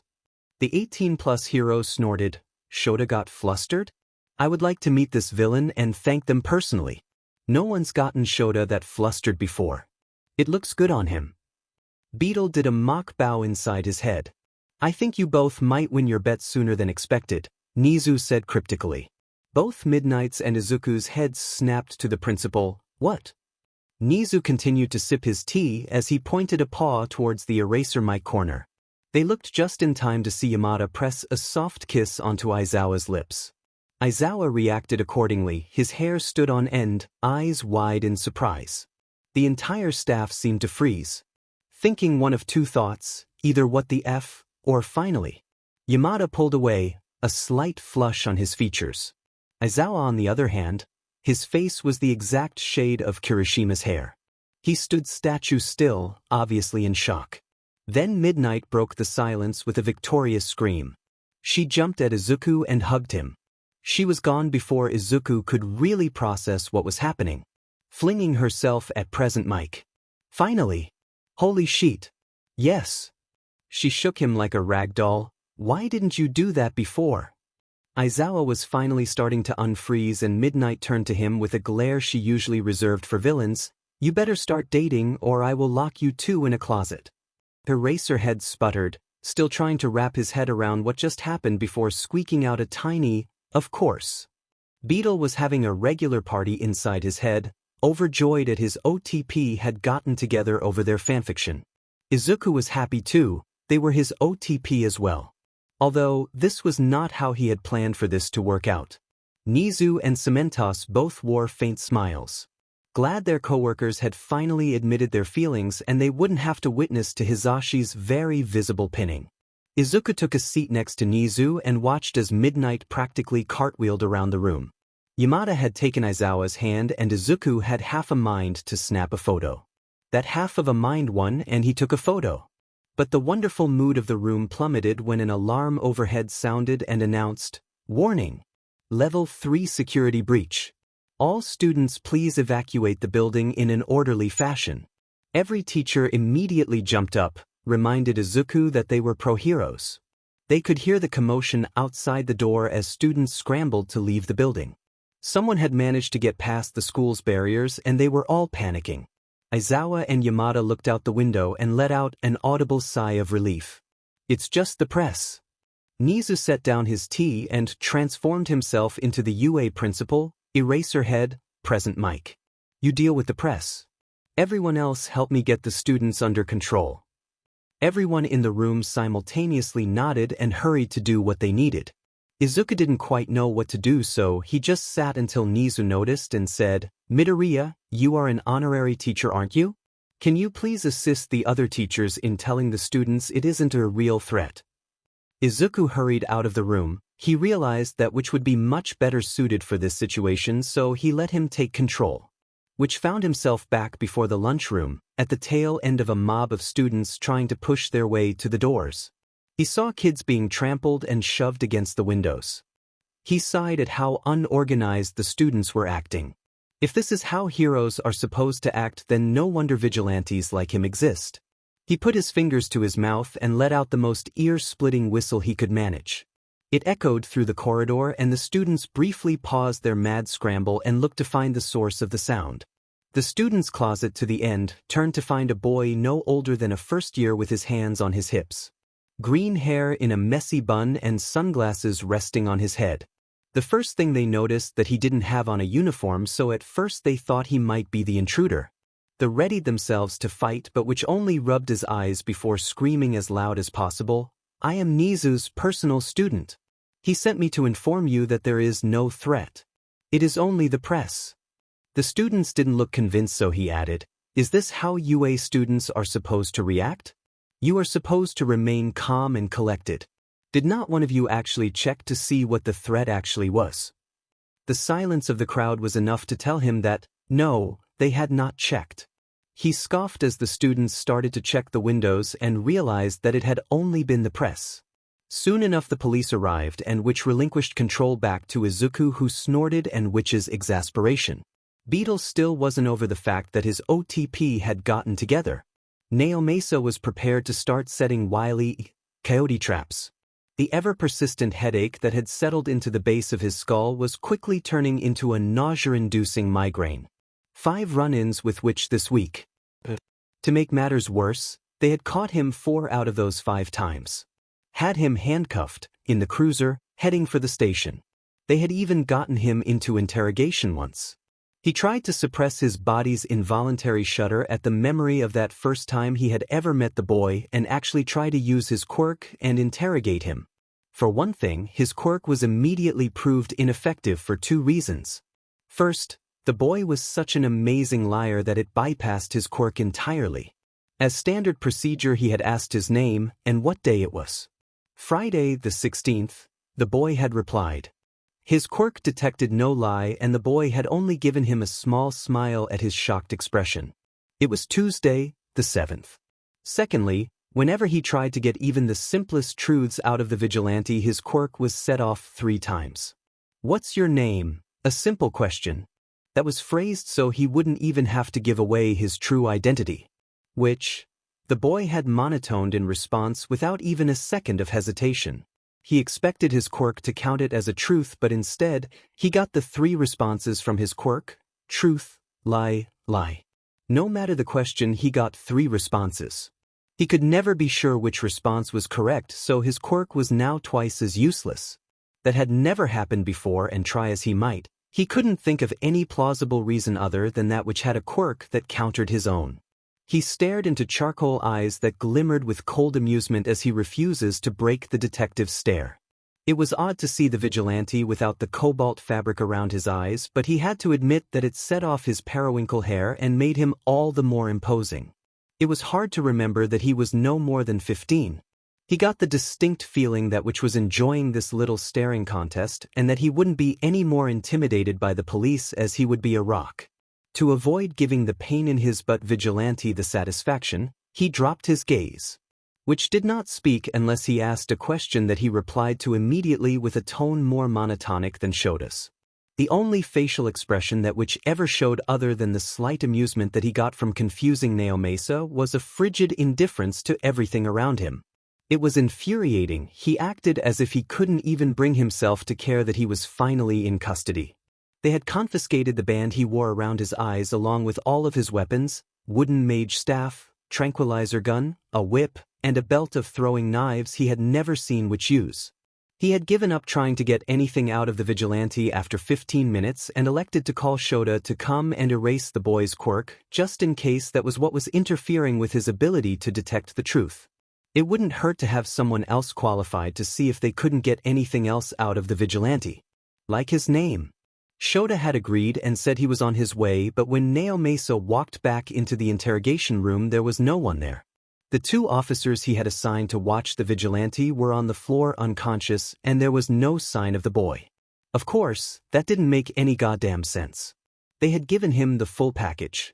Quirk repressing cuffs that could cancel any physical quirk, extra normal HNDCFFS, full security coverage, and of course, the officers that were now laying at his feet. At that moment someone from the tech department decided to inform him a few minutes too late that Witch was making an escape. According to the security footage, Witch had somehow escaped from both sets of HNDCFFS and then promptly went to attack the 2 officers that were supposed to be watching him. To be fair, the Vigilante moved with almost impossible to counter speed and he did get the drop of the officers. From there he strutted out of the room with the haughtiest expression Naomasa had ever seen written all over his features. Now, one would think that they could simply switch to the camera in the hallway and find where he went. He couldn't have gotten far in the 5 minutes Naomasa was out of the room. However, when they switched to that camera they never saw Witch emerge from the interrogation room. They went over the footage, looking for any loops or jumps in the timestamps but to no avail. At some point in the time, it took Witch to walk out a doorway he was gone. Naomasa was honest to God ready to start pulling his hair out. He had been giddy, positively giddy. When some of his officers had led in a cuffed and surprisingly docile Witch. Maybe he could finally rid himself of the Vigilante. That wasn't to undermine the villains which had helped them capture, loath as he was to admit it. It was more that this was a kid. He could be seriously injured or even killed if he continued this occupation. It was for his own good. It definitely didn't have anything to do with Witch's constant taunts and jabs. Naomasa was halfway through the dozens of case files the next day when one of the junior officers set a vase full of periwinkle blue roses on his desk. The detective had raised an eyebrow at the junior officer who rubbed his neck nervously. "What's this?" The junior officer cleared his throat before looking everywhere except Naomasa. They were left just outside the station. "You might want to read the note." Naomasa had a feeling he knew exactly what the note would say, but he read it anyway. "Dearest Naomasa, I just wanted to send this as a congratulations on the achievement that is upping your high score of how long you could keep me in custody. 34 minutes, much more impressive than your old 9. It was wonderful to finally meet you in person and I hope we can do it again. Sincerely yours." The detective sighed and leaned back in his chair. He honestly didn't know what he was expecting, but he was still annoyed. Which must have been directly outside the station and they still hadn't noticed him. The roses were actually quite pretty, a soft blue the exact same shade as Witch's hair. The officer was still standing nervously at the front of his desk and he couldn't help but wonder why. And then he promptly got his answer. Nestled directly in the center of the bouquet was an outlier. It was another rose, but this one was a fiery orange and red. Tied to it with a crimson ribbon was a tiny cream-colored card. It wasn't Witch's and something about the colors set Naomasa on edge. He carefully extracted the orange rose and very slowly turned over the card. Then he read it. And then he read it again. And again. "God damn it," he whispered. "Naomasa-kun, I heard that Witch got away again. Sorry to hear that, sad face. But you got your time up, so good for you. I was going to give you this rose as congrats, but it looks like someone beat me to it. I hope I can meet you sometime. Zoxo, Beetle." Izuku was seriously considering throwing himself from another building. It wasn't that he wanted to die. It was that FNG Beach and Weedle wouldn't FNG shut up. Ever since that run-in with Detective Naomasa and the entire dramatic as F Rose thing, they had been doing nothing but talk. absolutely and positively in hysterics about how they had effed with the police. If he thought them arguing was bad, then this was infinitely worse. Right now he needed to focus on his first ever training session with Class 1A, and he couldn't be distracted by the voices in his head fangirling over that look on Naome's face. He was this close from asking Todoroki to impale him with some of his ice. Speaking of Todoroki, he was the first on his roster for one-on-one training. He still needed to finish the final touches on his plan to hand endeavor his butt, and it was a true masterpiece if he did say so himself. Anyway, based off what he had seen of Todoroki's quirk and how he used it, he totally shunned his fire, and based off what he had seen and heard about the absolute dumpster fire that was Endeavor from Ray, he didn't really blame him. But he did need to get him to accept that part of himself. However, that was for another day. Right now he was going to have him work on intricacies of his ice. Right now it was rough and jagged. It lacked finesse and detail. He hoped that by the time this term was over he would be able to create works of art with his quirk. When he had told Shudo this when they were in the training field for his lesson, he had raised an eyebrow. "And how will that help me?" Izuku screamed internally. The real question was how it didn't help him. Well, for one, it will help you with control. Also, being able to create weapons of ice will help in hand-to-hand combat. That was only scratching the surface, but he really didn't want to explain anymore. He might break down into tears because of Todoroki's ignorance. Shudo nodded, seeming to grasp the concept. "Thank God. How do we start?" "Made a cube." Shudo blinked. "What?"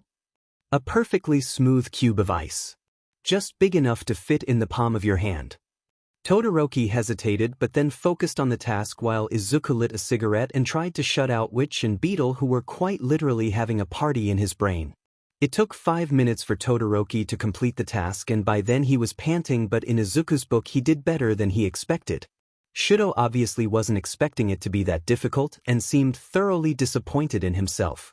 "That was faster than I expected," Izuku said, hoping to ease Todoroki's displeasure in himself. "Now flatten it." Shudo didn't say a word and set to work making the cube a sheet. 2 hours later, Izuku had a wicked headache and Shudo looked about ready to pass out. Izuku had made him create various simple shapes out of the ice, and Todoroki had made some substantial process. They had ended on the high note of a perfect sphere. A stumbling Todoroki had drawn the attention of the rest of the class from where they were training with each other under Aizawa's watchful eye. A nervous murmur had run through the students because someone had damaged the Titan among them. Izuku didn't miss Aizawa's slight smile at the students' unease. Aizawa had been a lot more smiley lately. He had attributed it to his new relationship with Yamada. He had turned a hallway the other day and had walked into them making out in the corridor. Beetle wouldn't stop screaming for an hour. While Todoroki sluggishly crept into the field to go to spar with Ida, and they immediately pass out, Izuku had given a smile nothing short of terrifying and beckoned for Uraraka to follow him to his secluded training area. He couldn't say that he didn't enjoy her gulp and a worried glance at Ida and Azui. It was 2 a.m. when Izuku got a text from Dabi. He had been having the time of his life laying on his bed and working on some incorrect pro-hero quotes. The secret was that everything he posted had actually been said by one of the pros he worked with at UA. They would have his head if they ever found out, but it was worth it. Anyway, Dabi had texted him with the ever-ominous message, "Dabich, Shigaraki wants to talk to you." Izuku groaned. Shigaraki and Beetle's relationship wasn't the best, and their meetings often ended with Kurogiri having to warp Shigaraki away in an effort to keep him from disintegrating Beetle. Beetle being as antagonistic as possible never helped the situation. But boy, Dabich, business proposition. Now that caught Beetle's attention. The villain had been snoozing in a corner of his mind, and their eyes flew open at the mention of a business deal with Shigaraki, and therefore the League of Villains. This was way not what Izuku wanted to do, so he let Beetle deal with it. But boy, be there in 15. 15 minutes later, Beetle was skipping into Kurogiri's bar, mind racing with all the possibilities. Shigaraki was sitting at the bar, nursing a glass of whiskey and looking for all the world that he would rather be anywhere else. "You look so overjoyed to see me, Tamura-kun," Beetle said, sweeping into the bar stool next to Shigaraki, who growled. Then Beetle abandoned all of their flirtatious insanity, although madness still gleamed through their orange and yellow irises. "Let's make a deal." Shigaraki recognized that Beetle had stopped iffing around. "I need information." Beetle snorted. "No sheet." "On who?" "Class 1A of UA." Izuku actually started crying with laughter, and Witch snorted. Beetle's lips twitched, and it was all he could do to keep from losing it. Should he tell him about his true identity? It really didn't matter. Shigaraki wouldn't rat him out. Having a mole in UA, a teacher especially, would know nothing but assist the league. Then a wonderful idea struck him. Oh, the drama would be spectacular. Sure, what info? Quirks, weaknesses, strengths. Why? Shigaraki sighed, obviously annoyed he had to share his plans. The league is planning an attack on USJ. All Might is supposed to be there, and he is apparently weakening. It's the perfect opportunity to kill him. Truth be told, Beetle didn't care what happened to All Might, so he didn't care. Izuku was impartial, but Witch still held the tiniest bit of resentment. He highly doubted that this would go as planned for the league, but as long as he got paid, all would be well. Oh, I know about that little field trip. I'm assuming you want to know where to put the students in the different rescue zones. You know I would much rather not work with you, Beetle, but Sensei insists that we should be prepared. Beetle smiled. Sensei is a wise man. Now for prices. Shigaraki eyed Beetle apprehensively. You won't kill Eraserhead, Shuto Todoroki, Achiko Uraraka, and Tsuyu Azui. Shigaraki blinked. Who? Class 1, as homeroom teacher, and 3 of the students. Shigaraki was still trying to figure out how Beetle knew them already when he asked, why? I quite like Eraserhead, and he's part of my OTP who just got together. I have plans that involve Todoroki, and I have a bet to win with Uraraka and Azui. Shigaraki looked simultaneously confused and interested. Fine. Kurogyri will warp them into a secure location until everything is over with. Beetle clapped his hands. Wonderful. As for the other payment, you just got one. Beetle scoffed. Hardly. More. You extract 4 players from the field in less than a minute. What is it? Beetle thought about it. He probably wouldn't get this request, but it was worth a shot. I want a quirk. Shigaraki froze. No. Beetle shrugged. I tried. 1 million yen. 500,000. 6. Deal. And just like that, they shook on it. Beetle was about to become a lot richer, and all he had to do was pawn off some info he already had. It wouldn't even take effort. It would be interesting to watch how this played out. Izuku would be participating on the side of the heroes, of course. Although, participating probably meant in this case, looking like he's helping but actually doing nothing. It would be more than fun watching Shigaraki realize that Izuku and Beetle were the same. All in all, today was very productive. Despite contrary belief, Nezu did not know everything. Frankly, he was glad he didn't. Yes, he did have vast reserves of knowledge due to his eidetic memory, and it had come in handy more than once. There was also no denying he was intelligent, more intelligent than most in fact. But there were still things that escaped his roaming mind's thirst for knowledge. He considered this a good thing because to him knowing everything seemed boring. What was the purpose in life if not to learn?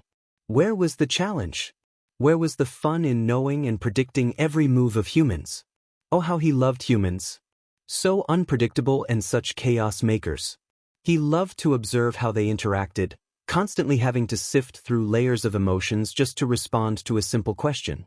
He loved watching an impulsive decision shift an entire timeline. He loved wondering what would be different if that student hadn't stayed in class a second longer or chose to give a kind word to the quiet student. As a firm believer in the butterfly effect, it was an exercise he did often. So naturally Nezu couldn't help but wonder where Izuku Midoriya would be if he hadn't thrown himself from the roof of his school 11 months ago. He had a feeling it would be so radically different even he couldn't even come close to predicting it. Well, he couldn't very well predict Midoriya now anyway. The boy lied as easily as he breathed and had more secrets than All Might that despite Nezu's best efforts he could not unearth. While Midoriya was his personal student, he was also his personal project. The amount of people the boy had under his thumb was admirable enough to put him on Nezu's radar, but it was his relationship with Yagi and Bakugo that had prompted him to take him on. There was also his being quirkless, and to be honest, Nezu had been itching to enroll a quirkless student. Not only was he quirkless, but he was a morally gray quirkless student with ties to a teacher and a student ad. Truly, what more could want? Yagi was practically swimming in his guilt at how he had crushed Midoriya's dreams and, in his words, practically pushed him off the roof himself. Midoriya obviously noticed it but didn't make any attempt to remedy it other than the half-hearted attempt during the first foundational hero studies class. He hadn't been lying about not blaming Yagi and hadn't been any more bitter than expected, but did seem content to let the number one hero stew over it. Nezu would be the first to admit that he had placed Midoriya in 1A to see how he and Bakugo interacted. They obviously had a long and painful history that bordered on abuse. It was ultimately Bakugo's fault that Midoriya had tried to take his own life, and Bakugo was struggling to cope with that. Bakugo was one of the most insecure people he had ever met, and the added weight of knowing he had driven his childhood friend to suicide was surely not helping the situation. He would place money on the fact that Bakugo would break, not shatter outwardly like he seemed so prone to doing, but shatter inside so completely that he would be right beside Midoriya on the suicide roster.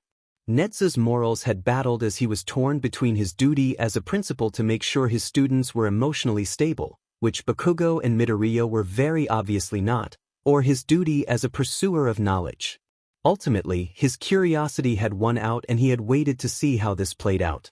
He wouldn't hesitate to intervene if things went too far, and he would never let Bakugo actually go through with it, but he couldn't deny that this situation made him giddy. Midoriya had surprisingly enough taken to Shudo Todoroki, and if security footage was to be believed, they were plotting Endeavor's downfall for being an abusive BSTRD who is more a villain than a hero. That statement confirmed what Nezu had suspected of NG for years, and Shudo Todoroki's behavior paralleled symptoms of abuse too well to ignore. He had an ongoing file about the Todoroki family, and he had seriously considered opening a formal police investigation but decided to hold off until the boys were done with whatever they were plotting, deciding to observe and see how radically they handled it and how emotions clouded their judgment. He was still trying to untangle the webs of lies that Midoriya had woven around himself, and it was proving to be a much harder task than he had planned, but he joyously accepted the challenge. Midoriya was obviously hiding something, and Nezu was determined to find out what it was. He had caught his personal student muttering under his breath, whispering for things to "shut up" or "you guys are the FNG worst." He never sounded overly upset when he said those things to whoever he was saying it to, more exasperated and endearing. There were also times when Midoriya's demeanor would shift entirely. One moment he was his usual annoying and sassy self, then he would suddenly snap up straight and observe the area with cold eyes that rivaled Nezu's. Or on the completely other end of the spectrum, he would suddenly become quite insane and have a constant flirtatious grin plastered to his face. It intrigued Nezu to no end, even he could not act that realistically, and there was never a set time or reason Midoriya changed. Right now he had some sneaking suspicions, but it was nothing he could prove, unfortunately. Humans were such complex creatures. Shota Aizawa was horrified. Shota had been horrified for many reasons in his life. Whether it be from a villain's actions or his recently gained knowledge of Hisashi's abysmal cooking skills. In his line of work, it was part of the job description. However, right now the source of his horror had nothing to do with him being a pro-hero, although he had been horrified by this person before. With his blatant disrespect for authority and bad habits, Izuka Midoriya had horrified Aizawa more than once. This time, however, it wasn't directly Midoriya that horrified him. It was the fact that he was growing to like the little gremlin. Said gremlin was currently sitting in the seat behind Shota in the bus headed to the USJ and talking his ear off, rambling about the students' quirks and how well they were going to perform in today's tests. With his training, they would apparently do better, which Shota didn't doubt. Problem Child was a bit of a mad genius. Midoriya smelled like cigarettes, and his ever-changing alcohol breath now told Aizawa that he had gone to some sort of wine. The boy had some serious addiction problems, but something told him that if Midoriya didn't want to change, then they shouldn't even bother.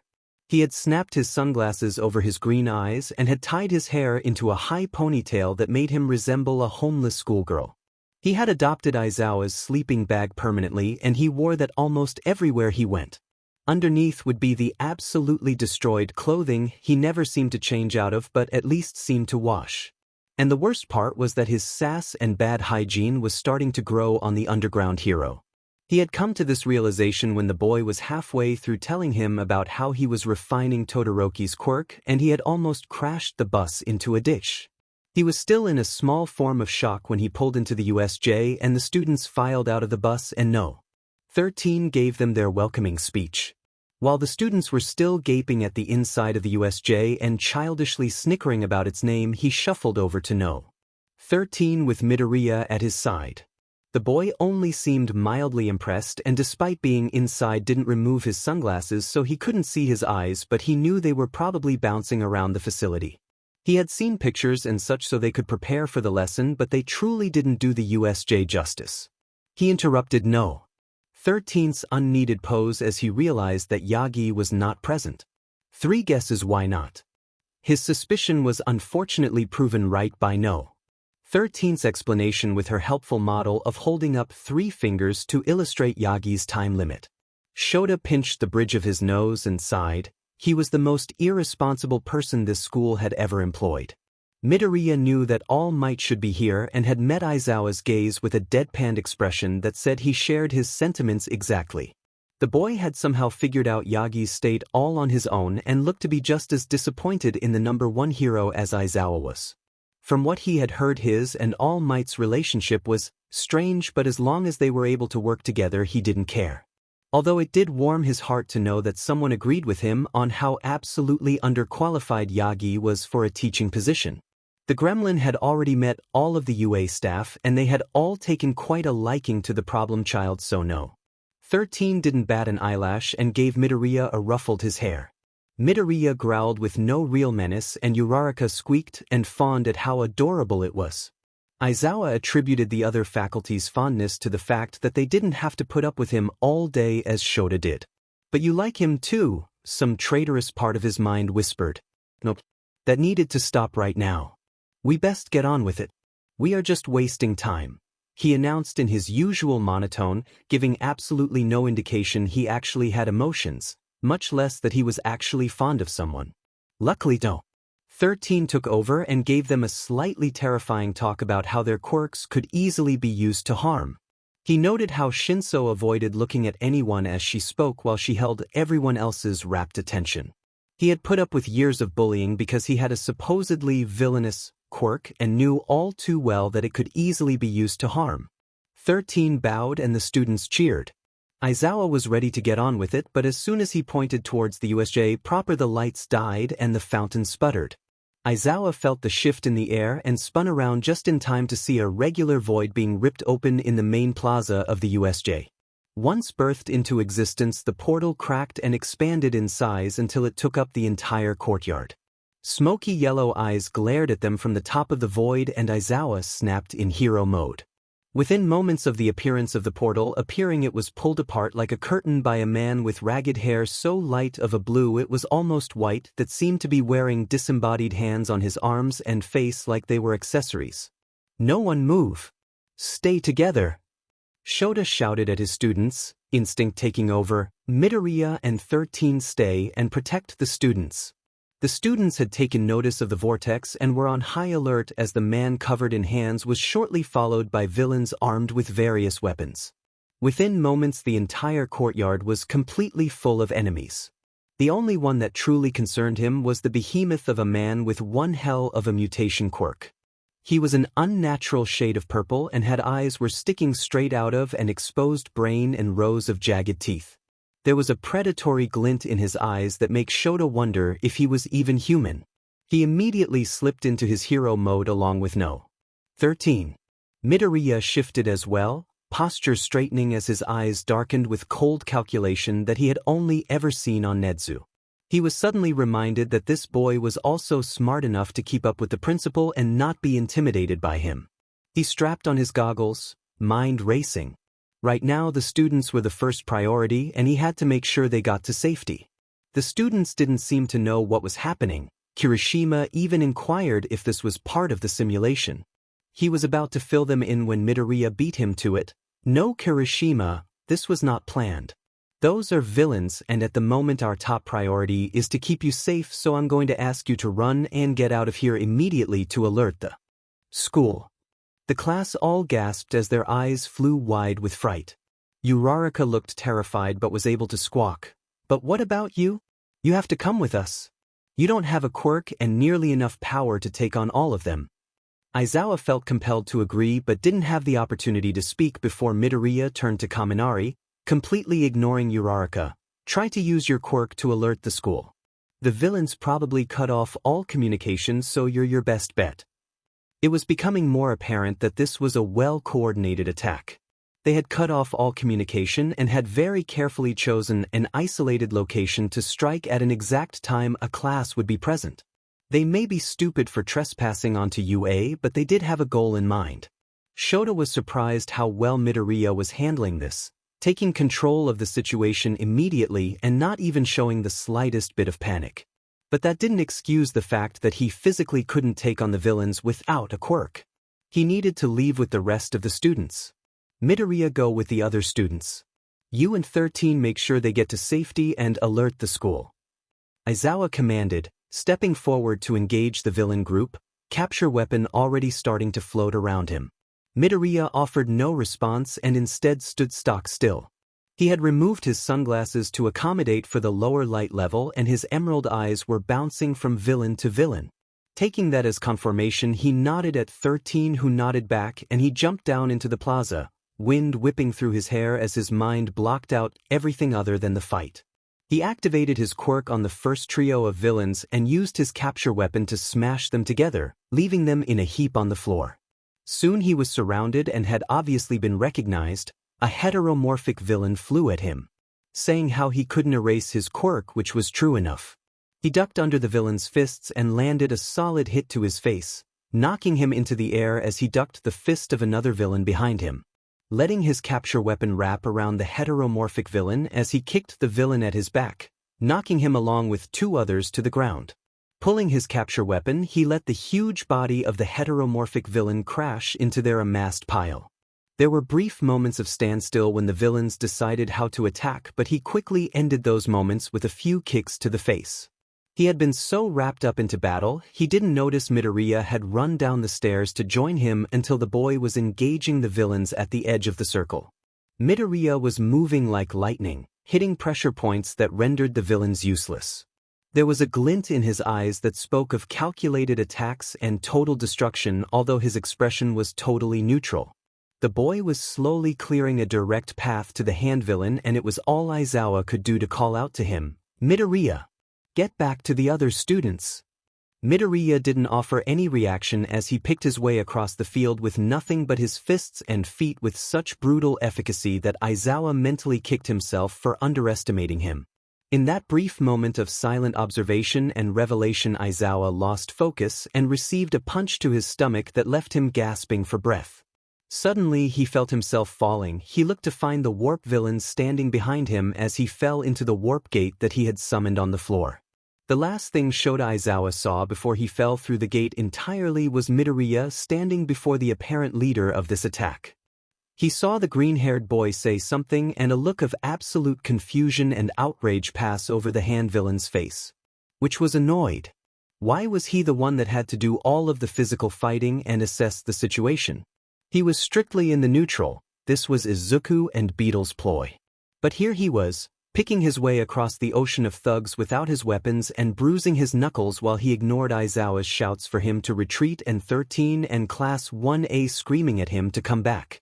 All of them too stupid to realize that it wasn't Izuku and instead the Vigilante they had been fawning over just days prior. First of all, those are technically all of our knuckles you are bruising. Second, you are the best at physical fights with quirks like this, so take it as a compliment, and third, ouch, I happen to like some of the people in that class. Izuku said in his mind, ticking off the points on his fingers. Plus we can't disguise madness very well, and Azarin would probably notice if it was me. Beetle ever so helpfully pointed out. Izuku turned to Beetle, are you sure you should be so proud you're crazy? Beetle pressed a hand over his heart as if he had been wounded. How dare you, Izun? I thought we were friends, TT. For the 100th time, how do you use emoticons in SPECH? Can you two shut up and actually help me? I'm trying to keep us from getting killed. Witch murmured under his breath, ducking a villain's punch as he caught the villain's arm and twisted it, breaking the bone in two.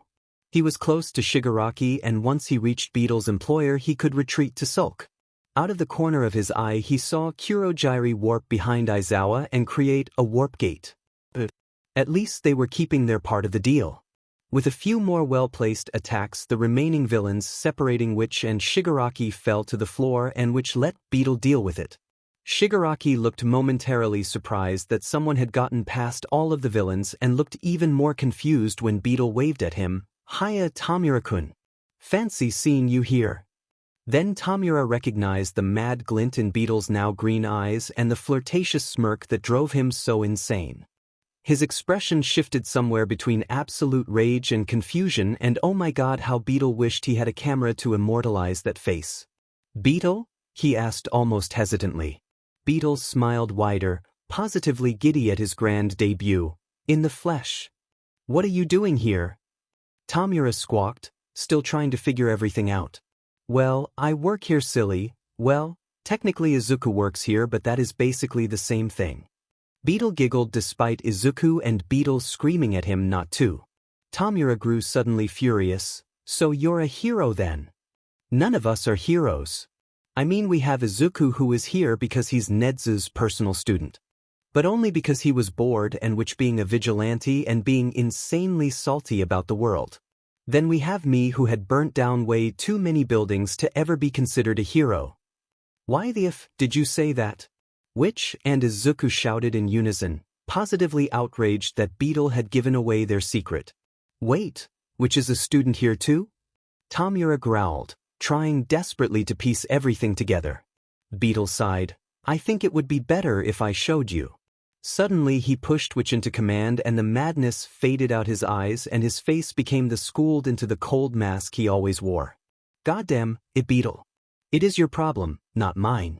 Deal with it." And then Beetle was back with his signature insanity. Shigaraki was left blinking in shock as he stuttered, What the hell? Is it some sort of quirk or?"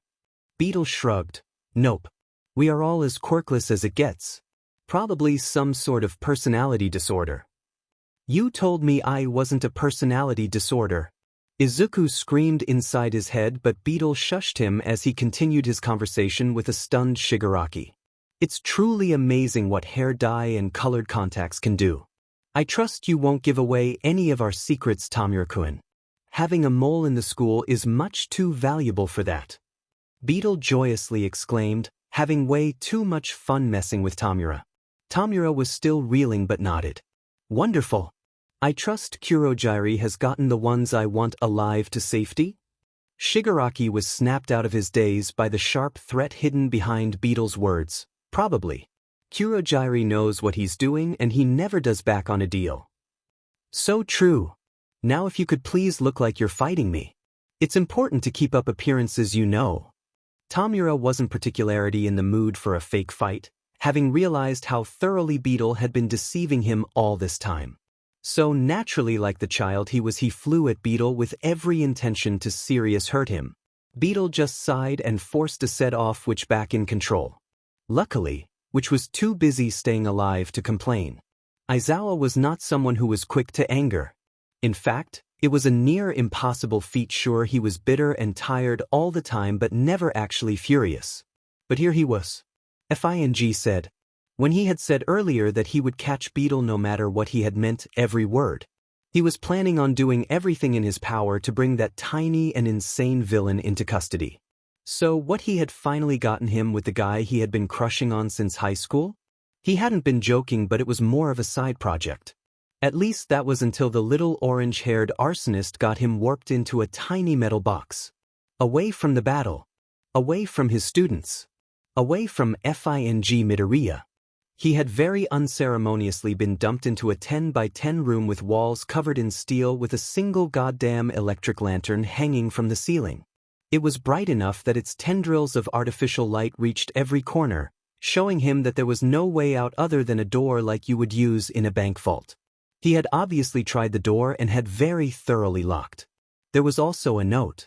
Because why wouldn't there be? 3 guesses who it was from. Dear Shota, or whoever gets here first. Hiya. I had ever so graciously made a deal that got you, yes you, transported out of the impending battle and into safety. I can't have one of the people in my OTP die so soon. Talking to you Shota. I have to win a bet to win for 2 of you, that's Yutsu and Ochako. And the last one is just too fun to kill off so soon. Process of elimination leaves Shoto Owo. Don't worry, you'll be freed once this pointless battle is over. Anyway, I'm not the best at physical fights so I'm sitting this one out. But don't worry. I'm sure I'll meet everyone soon love. Hugs and kisses. Beetle. That note left Aizawa with many important questions that he would very much like answered. First off, how exactly did Beetle even know half the stuff he had casually mentioned? Like Shota's new relationship and Ajui's preferred nickname and who Ajui and Uraraka were in the first place. A bet placed on them was more than concerning and Todoroki's explanation wasn't even an explanation. It was some small consolation knowing that at least 3 of his students would be safe. He had a feeling they would be joining him shortly. Beetle didn't seem like the one who would let someone get away without holding their end of a deal. Actually, he knew Beetle wouldn't let someone break a contract. His quirk prevented it entirely. Alright, he needed to think about this rationally. He took a few calming breaths, trying to clear his head so he could dissect the situation. Beetle made a deal with the villains leading this attack, that much was obvious. What the villains wanted from him was still a mystery and Shota knew he got safety for Ajui, Uraraka, Todoroki, and himself in return. In the grand scheme of it he highly doubted that their lives were all he got in return but he didn't know what else he could have received. The note told him that Beetle had some sort of connection in the school, only the faculty knew about him and Hizashi. There could be a variety of mediums but all of them spelled doom.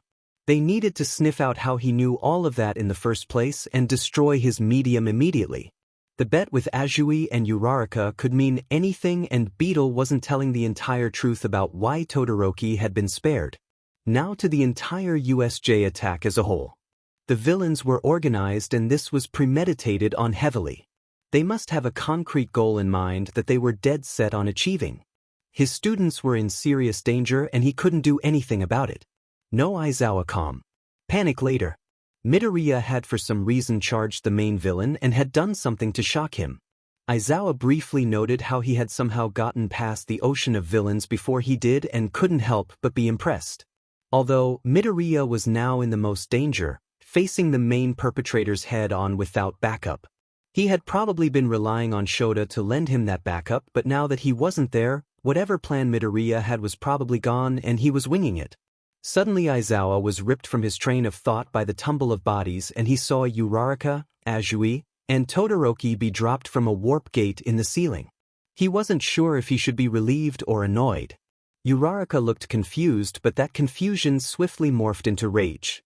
Todoroki looked about as furious as Aizawa felt and Ajui was calmly taking in the situation. What the hell just happened? Uraraka screamed, stalking over to Aizawa with tears in her eyes. If any of them were even remotely surprised to find their teacher in the same position, none of them showed it. Opting to examine the door like Todoroki, reading the note like Ajui, or just demanding answers like Uraraka. Can you tell us why we were forcefully removed from the fight? Our friends are in trouble. Deku-sensei is facing the villains alone. 13 is... Uraraka started hyperventilating as the panic finally set in over the fury. Dimly Aizawa wondered when Uraraka had started calling Midoriya Deku-sensei. In an instant Ajui was at her side, soothingly rubbing her back in an effort to stave the well-deserved panic attack. Taking this as his cue to offer what little explanation he could offer, Aizawa opened his mouth to speak with an irritated sigh. The only information I have is from that infernal note that Ajui just had.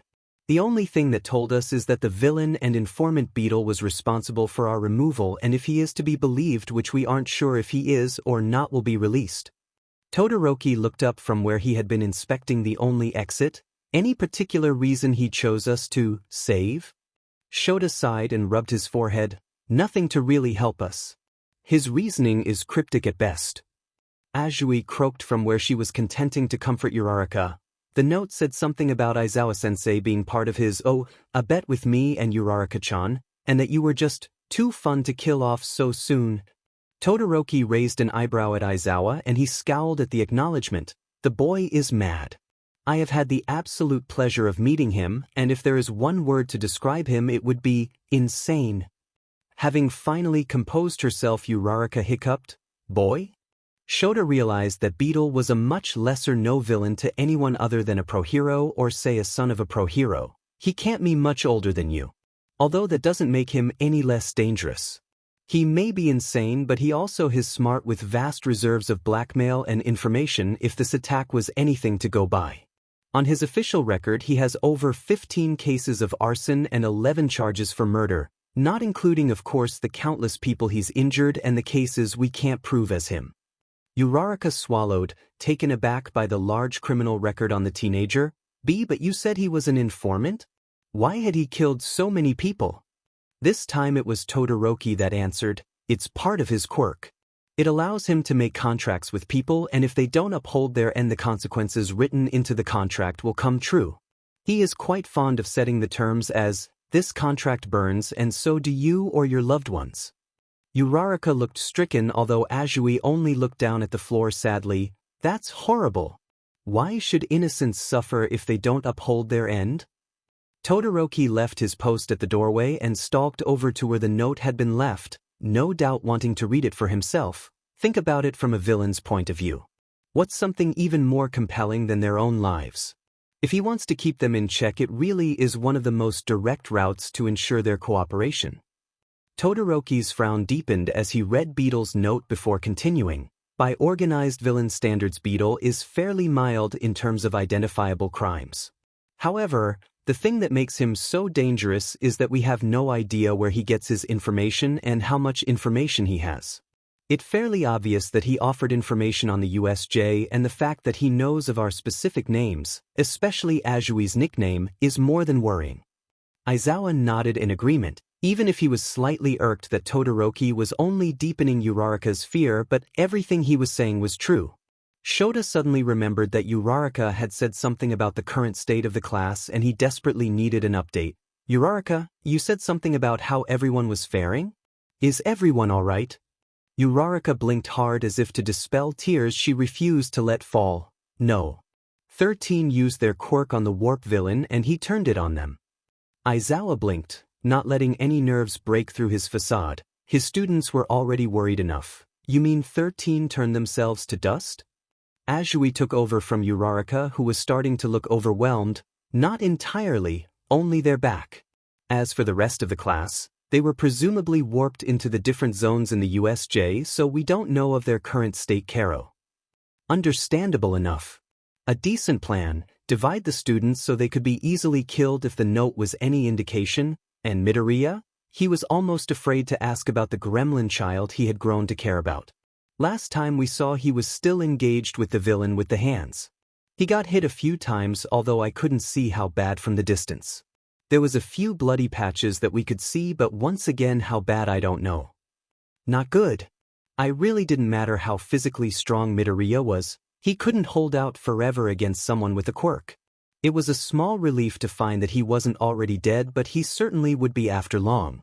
We need to get out of here, alert the other heroes. Whatever was blocking communications in the USJ is still affecting us here, so we can't be far unless it's a device and not a quirk. Can you melt the door or freeze the lock, Todoroki? Todoroki shook his head. Already tried, some special metal that is extremely heat and cold resistant. They were prepared. Aizawa's mood somehow got worse. The only concrete idea he had was gone. That was at least until Uraraka sniffled, drawing the attention back to her as a familiar fire overtook her eyes. I think I might be able to help. Shota raised an eyebrow but didn't stop her as she shuffled over to the door.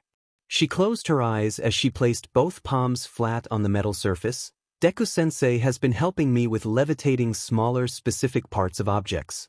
It still takes a lot of concentration and doesn't always work. But, if this is the locking mechanism that I think it is. For a few moments she didn't speak, the tension in the room was palpable. If this worked, he would have just another thing to thank Problem Child for. Then there was a resounding click and the door popped open. Uraraka turned back to them with a smile nothing short of wicked, and out of the corner of his eye he saw Azui blush. Todoroki pet his head. "How did you do that?" Uraraka flinched under the intensity of his gaze but didn't pause for more than a moment. "It was a simple safe lock. Totally inaccessible from this side, but if I can feel the door I can individually target the specific rings inside the lock, and using my quirk I can make them spin until I feel the slight hitch when I hit the right area." Azui piped up from behind Aizawa. "Wow, Uraraka-chan, that's pretty impressive. I didn't know you had that type of sensitivity from your quirk." Now it was Uraraka's turn to blush. "I don't. I have to constantly float and release until I get it just right. It's time-consuming and makes me nauseous, but I'm still learning." Aizawa cleared his throat. Maybe Nemuri had been right about those two. "Thank you for getting the door open, Uraraka. We don't know where we are yet or if there are any villains waiting for us, so we have to be careful. Everyone get behind me." They did so without too much reluctance, although Todoroki scowled. He could get over it. As silently as possible they shuffled out of their cell. From what he could tell it was in the basement of an abandoned building. They peeked around every corner but found not another living soul other than a few spiders that while Todoroki flinched at the webs the girls swatted them away without hesitation. Before long they were outside in a barely monitored part of town. Shota checked his communication device, being pleasantly surprised that it was now functional. He called the school immediately to inform them of the development but was even more pleased to hear that they were already on it. Ida had apparently escaped and had run into All Might, who was on his way to the USJ. He couldn't stop the relief that flooded him when Nezu informed him that there had been no deaths. Any significant injuries? The pause on the other end was not reassuring and his blood went cold. Only 13 and Midoriya have anything serious. 13 having gotten their quirk reversed back on them and Midoriya with disintegrated parts of his body and broken bones. Trauma to the face from when the purple monster smashed them into the ground. Aizawa stopped breathing for a moment. Midoriya had gotten seriously hurt. An unfamiliar rage at Beetle soon bubbled up under his skin. It was as much Beetle's fault Midoriya was injured as Shota's. He was going to bring that child to justice and make him pay. Before it had been a promise. Now it was an oath. Izuku was in pain. It wasn't unfamiliar, and with all the pain meds Recovery Girl had him on now it was more of an annoyance than anything. But Jesus, he knew Shigaraki would be said but not said enough to sick the FNG Nomu on him. He could have died. "I want you to shut up. You didn't even do any of the work." Which grumbled in his mind, upset he wasn't getting any credit but equally too tired to care. "Well, I'm the one having to deal with the consequences of your failure because you pushed me back into control once the Nomu got us." Izuku quipped right back. "I wonder how said Shota is right about now. If he wasn't already dead set on me then this definitely set a price on my head." Beetle laughed, derailing the impending argument. "You said I didn't have a personality disorder." Izuku was being increasingly frustrated with his alters, but he couldn't deny the fact that he had already considered the possibility and was just unwilling to accept it. "Did you honestly think this was normal?" Which replied with lazy eyes, being thoroughly exhausting from all the fighting he had done. "Also, don't lie to yourself, sweetie. You had already come to terms with it a long time ago."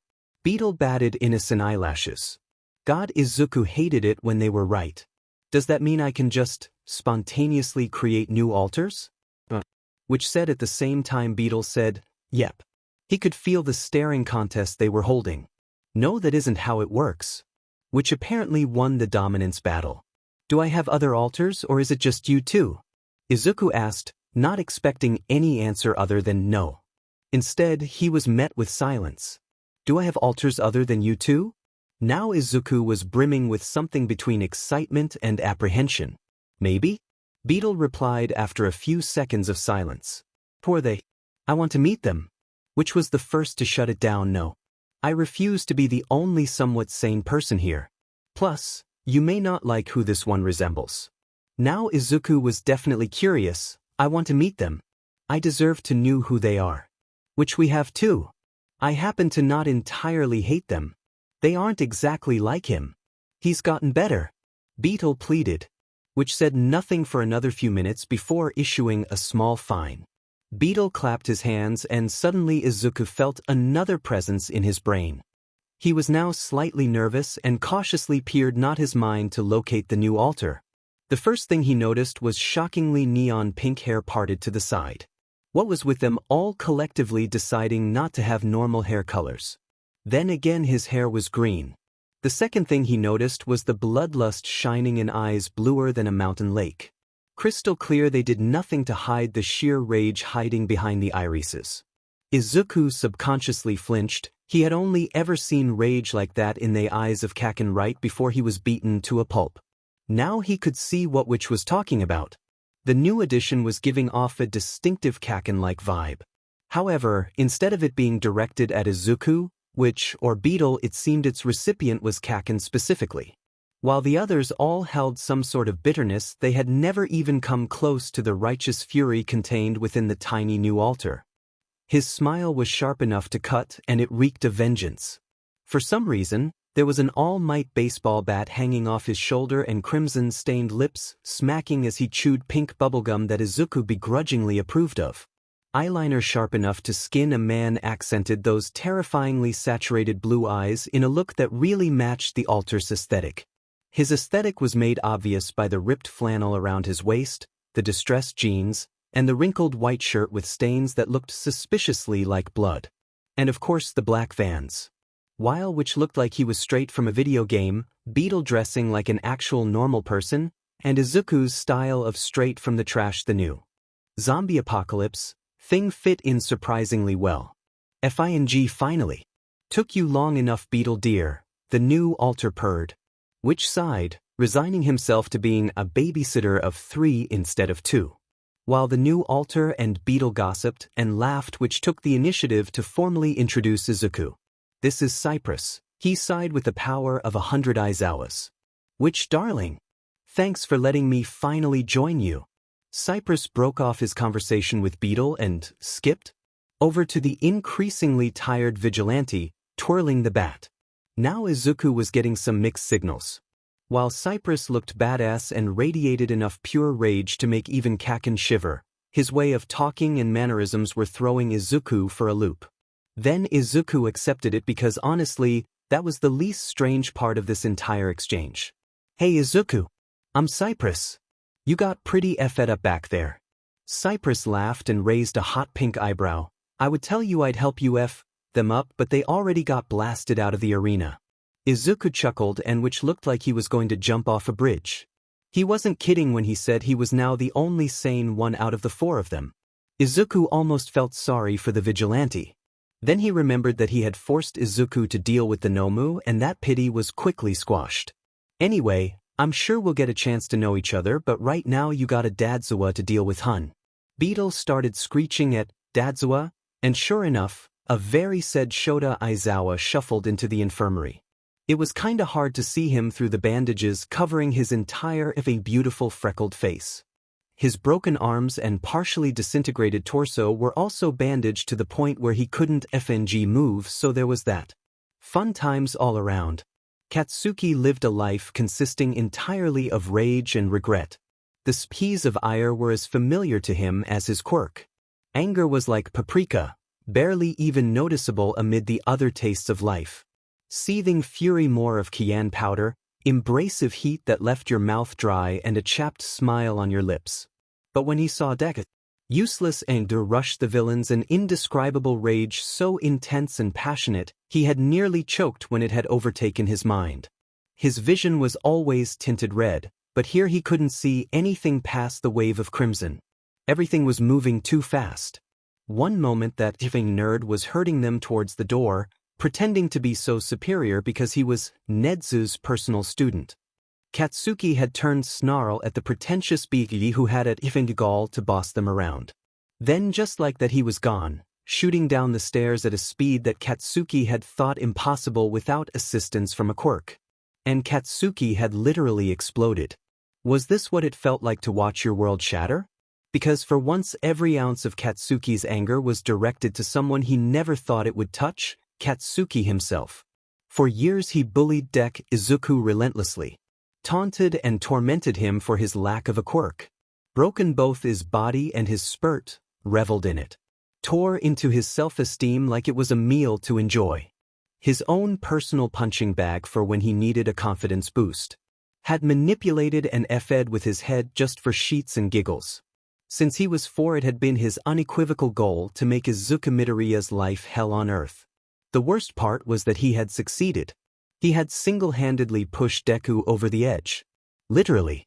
While Deku might have just been isolated on his own because of his quirklessness, it had been all Katsuki that had raised the entire FNG school against him.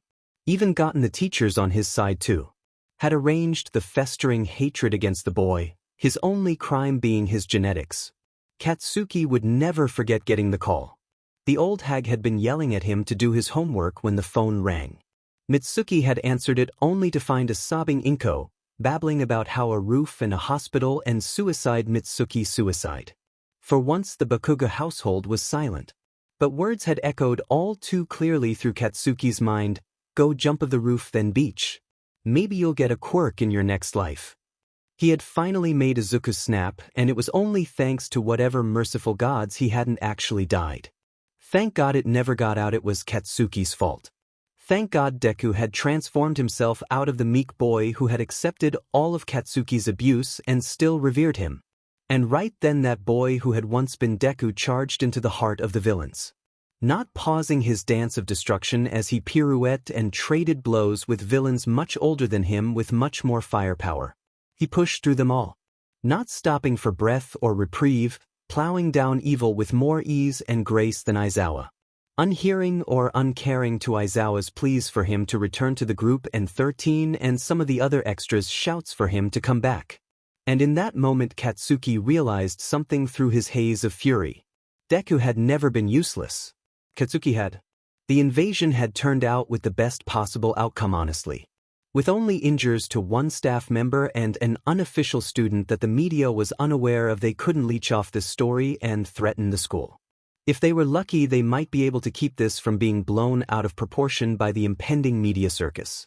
From what he gathered, this had been a much premeditated attack, complete with exact coordinates and the weaknesses of the students. Ryo had swept the entire campus 3 times over, checking anything suspicious, but had turned up empty-handed. Higuri running enough tests looking for bugs and such, it had nearly frozen the system. Still nothing. However Beetle had attained the info would remain a mystery. That left only 2 plausible conclusions. The villains had used the brief time the press that managed to breach UA walls to gain all the necessary files, or there was a mole. Nezu sincerely hoped it was the former. It made more sense logically, but it was still an awfully short PRD of time to achieve all of this information. It was due to that small sliver of possibility he hadn't ruled out the idea of a spy. Loath as he was to admit it, Nezu's mind had immediately jumped to Midoriya. Around the same age as Beetle if Shura's statement was to be believed. The boy had enough intelligence along with motivation to be the infamous informant, but there was still the matter of Midoriya being one of the 2 people seriously injured. As cold-hearted as villains were, they normally didn't actively seek to harm their own. This of course could be a logical ruse on the villain's part, hoping the principal would believe since Midoriya had been harmed it wasn't their devious informant. Then again, they wouldn't want Beetle dead, and it was a well-stated fact that if Toshinori hadn't shown up when he did, Midoriya would be 6 feet under at the moment. He had to stop this.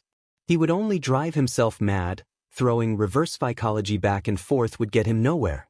It was a game he could play all day and he would still be no closer to the truth. The villains also hadn't accounted for the newly acquired abilities of the students thanks to Midoriya, and if he was Beetle, those would have most certainly added those factors into equation. By the end of his thought process, Nezu was quite sure that Midoriya Izuku was not Beetle, and in a moment of rare fondness scolded himself for ever thinking so. Aizawa still looked mildly furious. At who Izuku couldn't tell. Probably everyone. Don't think he hadn't noticed how the underground hero had started to warm up to him over the last few weeks. He was on enough painkillers, he was a little loopy. Well, more loopy than normal. Sup, Dad's, I meant Aizawa, he finished off in a hurry, realizing he had started to use Cypress's nickname for the older teacher. Cypress snickered, which didn't dare shut him up. Aizawa blinked twice, being smart enough to realize the back half of the nickname, before ultimately forgetting about it. How you doing, you brat? You kinda deserve it, being you decided to directly defy my orders and get yourself. He trailed off, gesturing at Izuku's mummified body. Against his better judgment, a 1:4 ratio now, he replied with the most cliché and annoying response possible, "You aren't my mom." Aizawa huffed and raised an eyebrow. "Would you like us to call her?" Izuku's eyes flew wide in panic. His alters have all simultaneously frozen as well. That isn't necessary. They were all having flashbacks to times when they had done something reckless and Inko had found out. The ensuing results were not pretty. They were always somewhere between Inko scolding his ear off and her being reduced to a sobbing heap. Neither were fun separately and together. It was more accurate to call it torture. Delighting in the expressive response from the teenage Aizawa's lips twitched upward. "Too late, we already did." At 2. Being you got attacked and all. Which had presumably hit one of the emergency use only buttons in his brain, being it was completely shutting down. Cypress was trying to find a way back to a time when he hadn't been in Izuku's conscious. Beetle was sobbing on the floor, which was trying to keep it together and failing miserably. Izuku only sighed and leaned back, his head hitting the pillows with a soft "oh." At this, Aizawa actually laughed. It came as so much of a shock it galvanized Izuku back to life. "Sorry, kid. Just it was too funny to think that the mighty Izuku Midoriya, who literally just got nearly killed, is terrified of his mother." Aizawa cackled again and Izuku frowned. "Just wait until you meet her," he ground out through clenched teeth. "Still, what were you thinking?"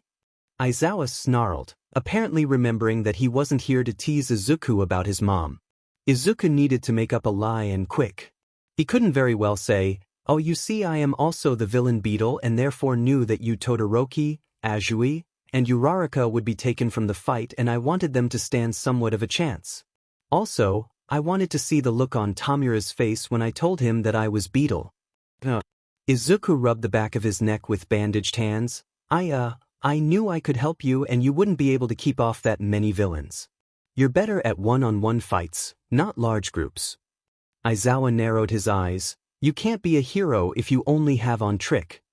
Still, you couldn't have made it through the entirety of the battle unharmed," Izuku said, slipping into the analytical mode of his youth, remembering all the notes he had taken on Eraserhead as a child. Aizawa recognized he spoke the truth and didn't disagree, but he still said, "So you decided to get beaten to a pulp by a purple monster? To help me?" Izuku winced. "Look, I didn't intentionally try to get beaten up. You had gotten snatched by some crazy villain and I had no backup. I'm not suicidal," he paused, then added as an afterthought, "anymore." Wrong thing to say apparently. He blamed the painkillers. "Which I thought you said he wasn't an idiot," Cypress said with more than a hint of amusement. Which, on the other hand, had face-bombed so hard he nearly broke his nose. "That's what I thought when I said it." Aizawa immediately hardened. Whether it had been the crack at Aizawa being taken or at his previous attempt to kill himself, he couldn't tell. It was probably both. "Look here, you little brat.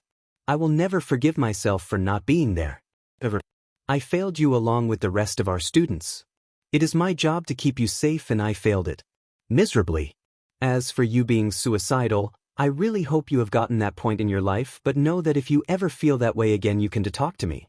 "Dadzawa," Cypress whispered, earning a glare from both of the other alters. Izuku was slightly taken aback by the outburst and Aizawa's offer to help him. He was still wrapping his mind around the fact that people other than his mother cared.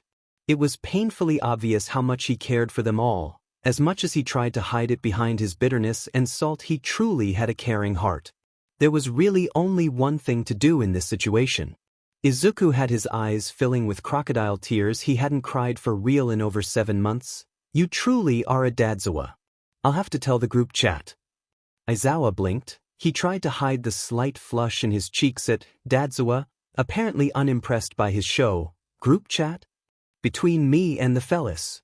Do I want to ask? Probably not."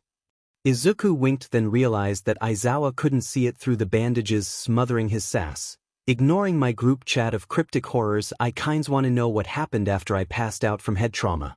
Getting smashed into the ground kinda makes a man black out apparently." Not a man right now. Beetle unnecessarily chirped. Well, good thing I'm not you right now, so it doesn't matter.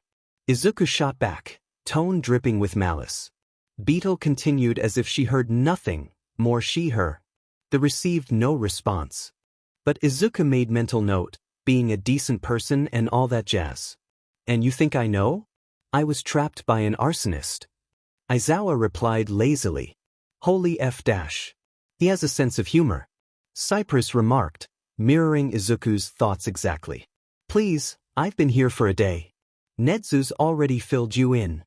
Izuku was absolutely sure of that. Despite keeping this under control with the media and dealing with terrified parents, his mentor definitely gave old Aizawa here the rundown. Fine. Nezu told me what he knew, which was a concerning amount honestly. He somehow got statements from all of our students. I said, Cypress cooed. His presence was an interesting addition to the constant mental monologue of his alters, but he was quickly making himself at home as if he hadn't popped into existence 15 minutes ago. So I want to know how our students did. Izuku gave a feline smile that still couldn't be seen. Aizawa took a seat. Apparently this was going to be detailed then. Let's start off the moment you took off and decided to join the main battle. Bakubro and him may have made tiny error. In hindsight, it probably wasn't the best idea to try and take on a villain made entirely of smoke. They hadn't know what they were doing, and because of them 13 hadn't been able to use their quirk and everyone had gotten separated. Totally not manly. Kirishima's warp landed him directly in water. See, that would be totally fine except for the fact that his quirk was activated, leaving him the weight of a Kiri-sized rock, so he immediately started sinking and there wasn't anything he could do about it. Once he realized he was dropping, he immediately deactivated his quirk, but by that time his lungs were straining and the water pressure had built up, slowly crushing his now unhardened skull. Drowning was definitely not a manly way to die, but if he didn't get up to the surface that was looking very far away, it might be how he went. In exchange for the decreasing pressure, he got black spots starting to dot his vision, the surface of the water looking more and more impossible to reach. But if he could just make it a little further, he might be able to. His train of thought was interrupted by a flash of razor-sharp teeth, and he barely had time to dodge the shark villain, their jaws missing him by only a hair. His lungs felt like they were on fire and he had to suppress the urge to draw water in. To try and breathe. If he knew he would have been in the water, he would have taken a large breath in, but he had just flown at a villain, thus causing him to take shorter breaths, thus limiting his time underwater until he drowned. However dire his breathing situation, he might not get the chance to pass out if this villain got to him first. Being part shark, the villain had amazing reflexes, spinning almost immediately after missing Kirishima. He knew he wouldn't have time to dodge this time, and if he hardened again there was no way he would make it to air. Basically, he was screwed either way. It was perhaps through sheer luck that a large body crashed into the shark villain, sending him spinning into the deeper parts of the shipwreck zone. By now his lungs felt like they were going to burst, dark spots flashing and fading as he struggled to hold his breath. Almost on autopilot, he started kicking his way to the surface, trying to make it before he passed out. Luckily, he didn't have to try hard. Almost immediately he felt water rushing past him as he was propelled faster than should have been possible. He turned to find the cause of his sudden speed boost. He caught sight of them just as his head broke the surface of the water and he took in lungfuls of air. He gave a shark-toothed grin to Sato, who was breathing just as heavily if not more so. A panting shoji thrown across his broad back. So they had picked the heaviest students to drown them, but Sato had still gotten them to safety. Super manly. Katsuki was still in some form of shock-filled rage. His plan to kill the warp villain BSRD had failed spectacularly, and now he was freezing his melons off along the invisible beach and private school. While Deku was still battling the villains in the central plaza. God FINGDMN it. There was no way this placement was pure luck. It combated their quirks too well for it to be random. The invisible chick was probably getting frostbite, being she was entirely FNG naked while the preppy beach's engines were stalling all to hell. All of Katsuki's sweat was freezing too, rendering it mostly useless. He needed to get to FING Deku now. He couldn't apologize for being such a useless a-hole child if the BSRD was FANG dead. Breaking into a dead sprint, he ignored the calls of Four Eyes. They could figure this out themselves. They were capable. Should be capable. And Deku was facing off against a sheet ton of villains quirkless. Yeah, let's see who needs more help. Mina was not having a good day. At first, she had though this would be amazing. Spend some time with her friends and train to save people. Great, right? It would have been if villains hadn't decided to crash the part and ruin everything. Now here she was, stuck in some crumbling building with Aoyama. Both not daring to risk using their quirks for fear it might upset the delicate foundations of the building and everything would come crashing down around them. And there was a quickly advancing horde of villains approaching. That really left only one option. But when Hitoshi had thought about becoming a hero, he didn't think it would detail being attacked in a supposedly safe facility. This would certainly be more exciting than he had thought.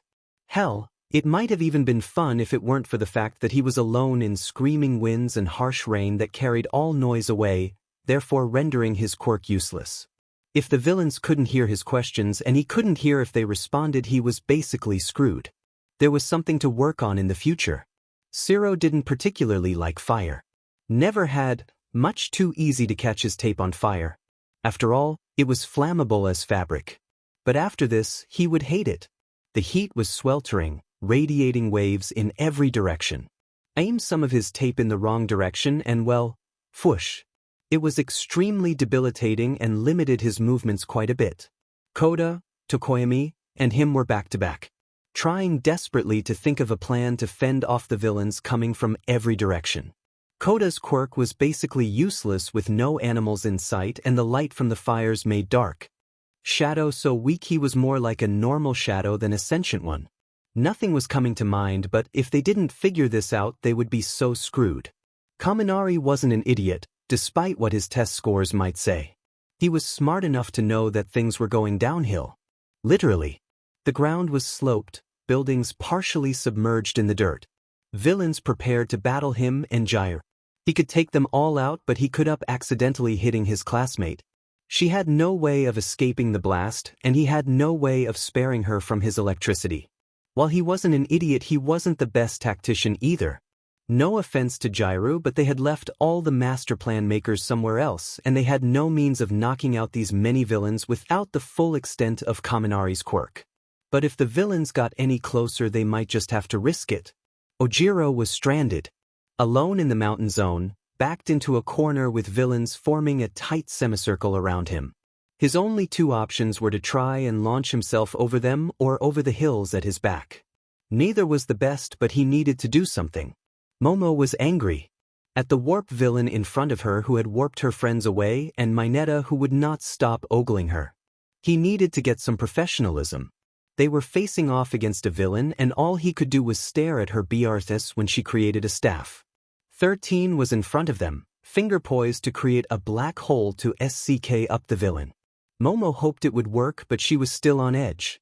Couldn't the villain theoretically create a warp gate behind 13 and have them accidentally use their quirk on themselves?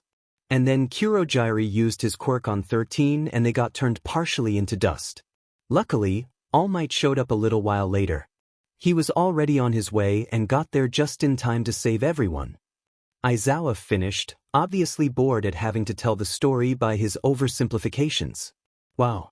Beetle really knows their sheet. Izuku remarked drily. I didn't think my placements would be so effective. Beetle clapped her hands in pride. Someone might have actually gotten killed if All Might hadn't magically appeared along with the rest of the staff. It's too bad Uraraka got them out early and the school was alerted, sad face.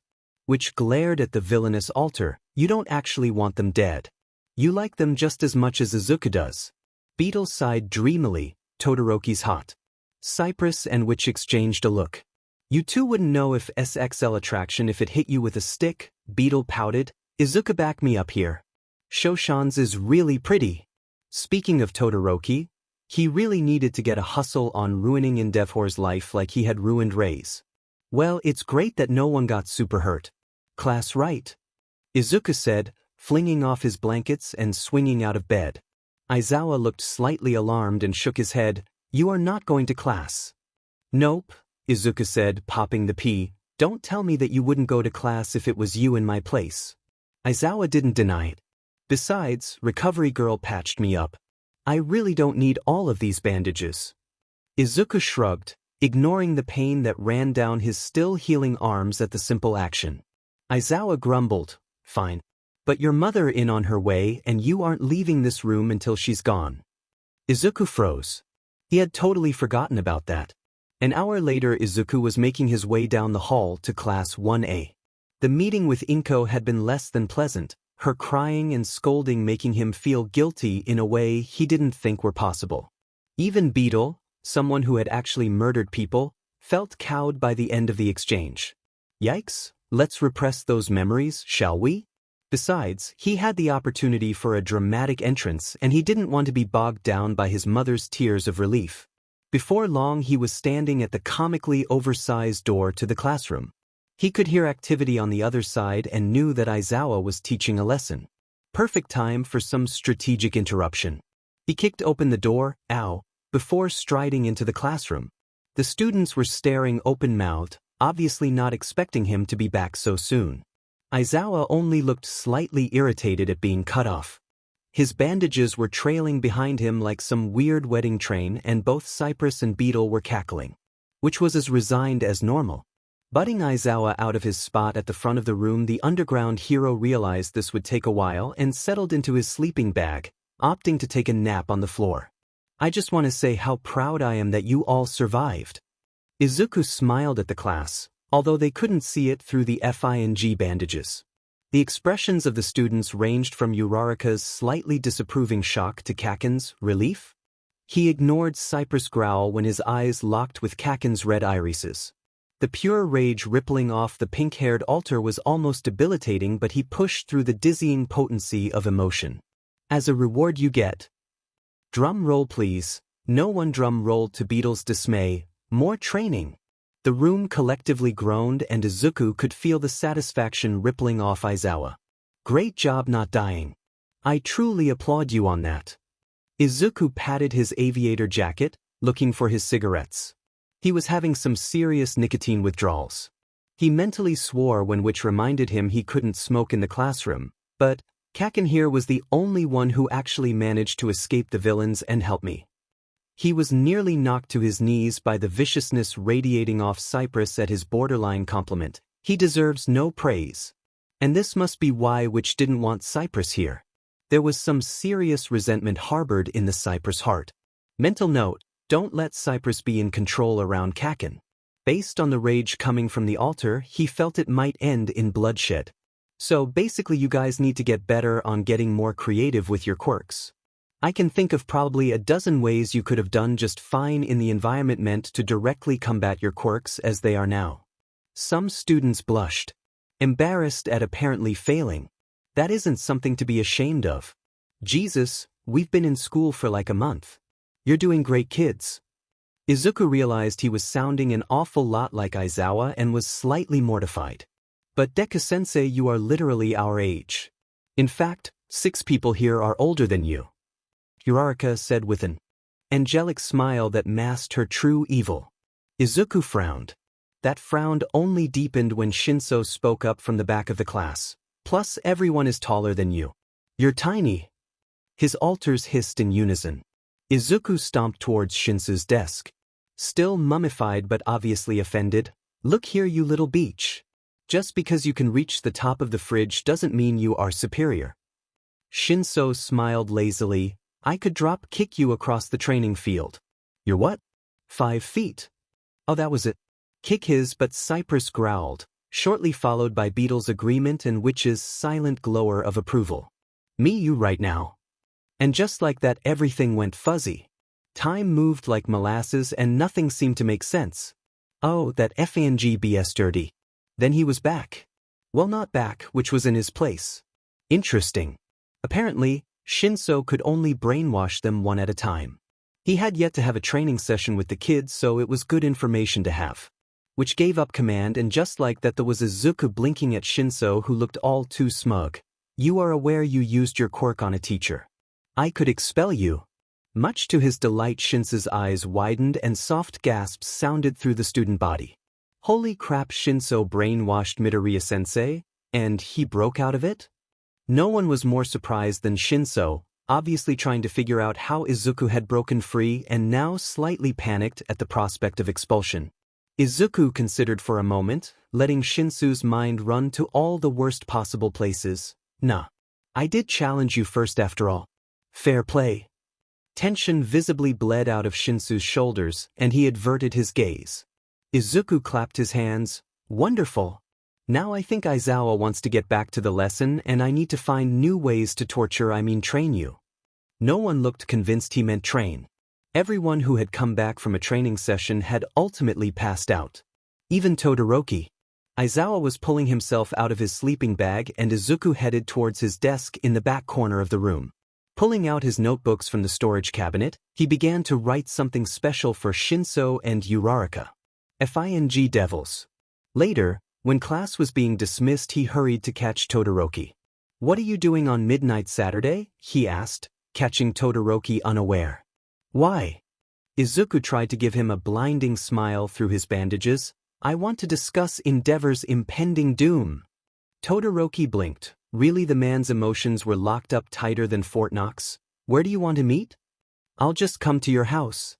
Todoroki's voice was carefully neutral. Are you sure that's the best plan? Izuku scoffed. It'll be fine. Todoroki gave the smallest frown. See you then. Which ended up having to tackle Cypress to keep him from either slitting Shigaraki's throat or beating his face in with his bare fists if the broken glass proved ineffective. Both options would end with at least one of them dead, so it wasn't very popular among everyone else. In hindsight, they should have expected this. Cypress was obviously very protective of Izuku and had more anger issues than Kaken, with significantly looser morals. Bringing said burning ball of rage and vengeance to the man that resulted in multiple broken bones, massive facial damage, and very near death was probably not the best idea. They had been smart enough to avoid Kaken like the plague in the brief time they had been in the same room after Izuku had joined the class again. None of them had missed the glares Cypress had thrown Kaken from the back of the class. If looks could kill, Kaken would have been tortured and murdered 10 times over. Izuku couldn't say it wasn't refreshing to have someone willing to fight for him and to try and right the wrongs done to him in his childhood. Even if it was still ultimately himself. He honestly wouldn't have a problem with it if he hadn't already made peace with the past and it wasn't technically his body doing the punching, so, therefore, him getting blamed. Apparently, nothing screws with your moral compass more than throwing yourself off a roof and burning your dreams. They, meaning everyone except Witch, who vehemently disagreed, had somehow decided to pay a visit to the League and see how they were faring after the whole failure of the USJ. There was a difference of opinions between them, Witch still being salty he had to do all the work, Izuku being salty he had gotten the sheet beat out of him, and Beetle being somewhere between curious and concerned. Toga and Dabi hadn't participated in the battle, being they were more powerful than what the League had deemed necessary. Obviously, a mistake, but Shigaraki was bound to be furious, and when furious, Shigaraki had a tendency to disintegrate things. If Kurogyari or Sensei couldn't reel him in, the results would be unfavorable. Beetle was also a curious little sheet who couldn't help but rub salt in a wound. Cypress' silence really should have been a tip towards the whole shanking Shigaraki in the throat thing. Around 11 p.m. Izuku had transformed to Beetle and let the borderline villain take control. They had skipped to Kurogyari's bar, which giving him tips on how not to set off an already temperamental Shigaraki and not be turned to dust. Cypress was silent the entire way, but he had been a presence for less than a day and it wasn't hard to forget he existed. Now they realized Cypress had been plotting Shigaraki's demise. Fantasizing revenge and murder, or at least injury. Yikes again.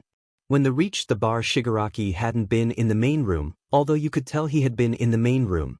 There were stools missing and tables having mysteriously vanished. Presumably disintegrated, but for all Beetle knew they could have been some fire involved, because to Dabi this was an opportunity to set things ablaze. He couldn't deny the appeal. Fire was pretty. He had based his whole look off it after all. Speaking of Dabi, the villain was sprawled on the few remaining bar stools nursing a glass of whiskey beside Toga, who had some bubbling pink thing in a champagne flute. Heathens. Kurogyari was polishing glasses behind the bar and had almost dropped the cup when Beetle had skipped through the door. Beetle was still half mummified, although he had removed the bandages around his eyes and mouth, being they were the most defining features besides his signature hair. However, he felt it wasn't his condition that shocked our dear mother Void. "What are you doing here?" Kurogiri demanded, more in shock than anger. Dabi and Toga had both dramatically spun around in their stools. Dabi looking furious and Toga delighted. "What are you doing here?" Dabi growled, blue fire flickering to life in his palm. "Yikes, superscript 3. Explain right now. Dabi's too strong for me to take without weapons, especially if Toga and Kurogiri get involved." Witch commanded, already looking for an exit in case things went downhill. "Relax, Dabi-kun. I didn't even do anything. I kept my end of the bargain." Beetle grinned, sweeping into the only remaining vacant stool. "Wasn't even me. Plus, we didn't actually cause the plan to fail. We told Tamura to stand down and he didn't. He postponed the battle to try and kill me. It wasn't even my fault All Might wasn't there." Toga took a sip of her pink drink before giving him a flash of sharp teeth. "Who's we?" Beetle gave her returning smirk. "Would you like to meet them?" Toga nodded furiously while Dabi still seemed trying to leash his anger and wrap his mind around the fact that there was a we. Despite Witch's protests, he was suddenly shoved into the spotlight. The madness faded from Beetle's eyes and was replaced with exhaustion that can only be achieved by being the only voice of reason among 3 other completely irrational people. "Kurogiri, from one mom to another, please, for the love of God, pour me a drink. Not that horrible concoction Beetle gets. I don't care what it is. Whatever you take when you're tired of dealing with all of them," he said, gesturing towards Dabi and Toga. Toga's eyes were filled with stars and Dabi was whispering a soft, "What the F dash," under his breath as he stared body that had once possessed his friend. Kurogiri mercifully complied, sending a glass of amber liquid Witch's way. The warp villain seemed surprisingly fine with the fact that the villain he had come to know had pulled a complete 180. Going from a Toga to a Kurogiri in the space of a second. Witch drowned the glass in one gulp and gestured for another. "Are you really Witch?" Toga demanded, practically bouncing with excitement. Dabi was now in a full-fledged existential crisis and was just staring at Witch with unblinking eyes.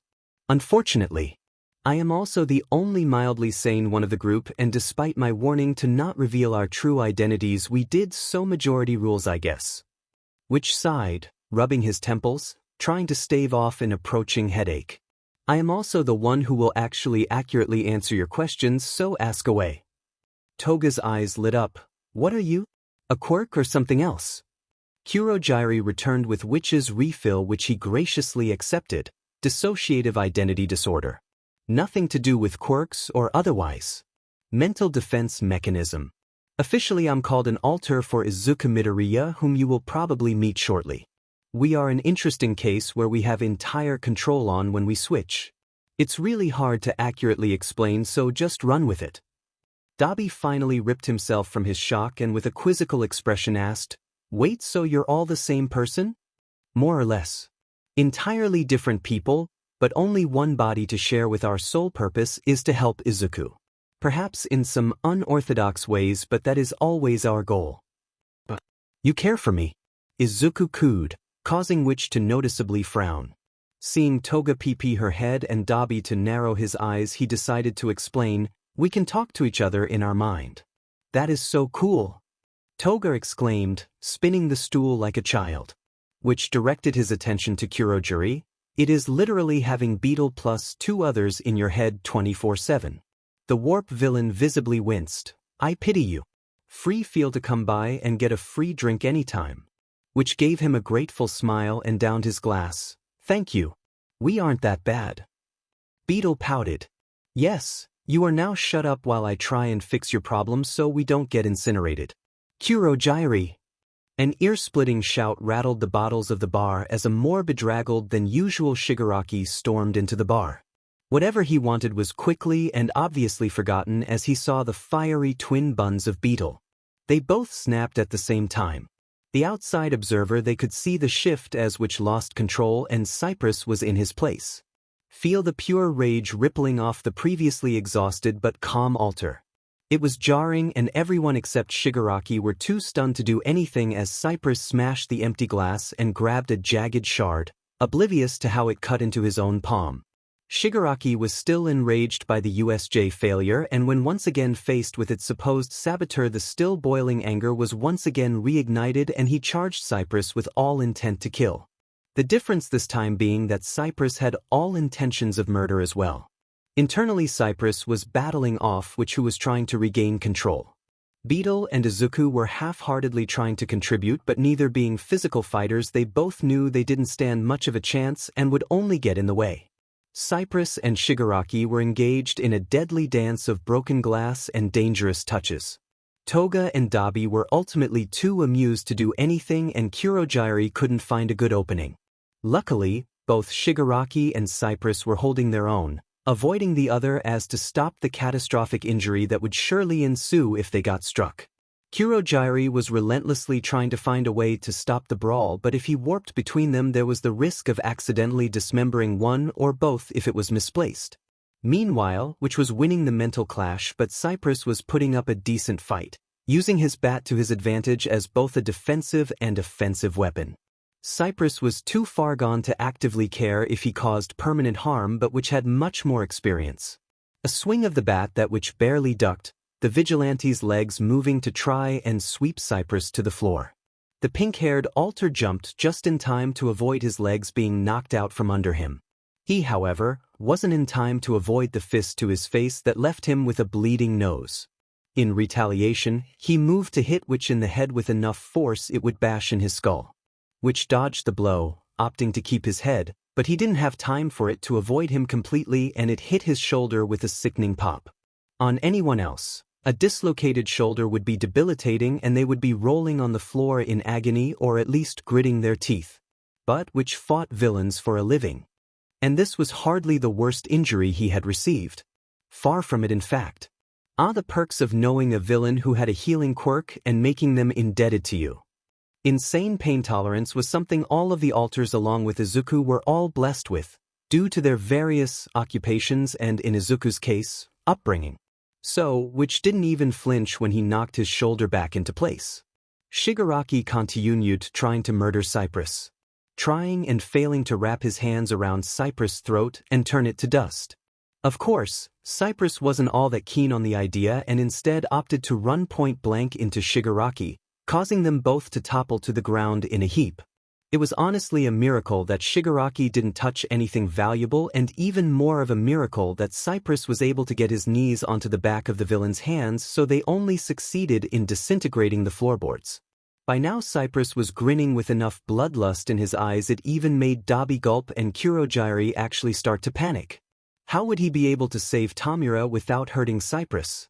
If push came to shove he would kill Cypress. Although he didn't know which alter it was, he was smart enough to realize it wasn't Beetle or Witch, and they had obviously lost control.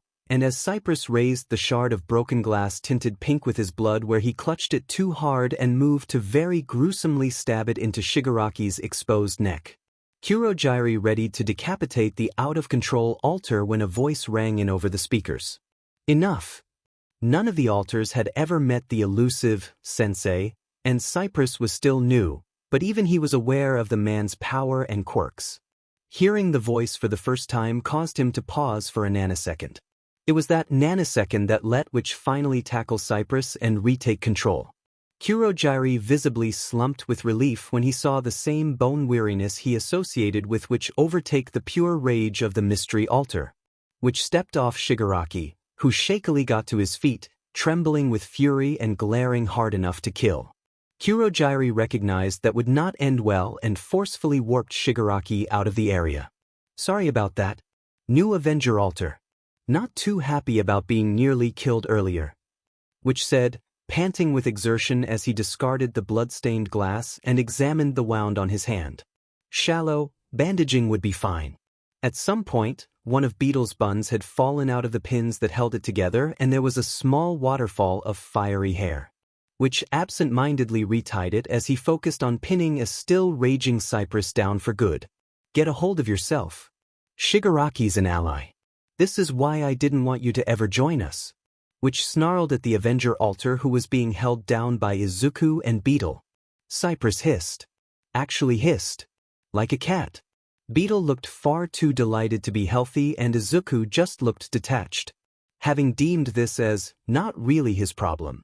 They seemed to have it under control, so he focused back on the physical world and placating the villains who just watched their pseudo-leader be attacked.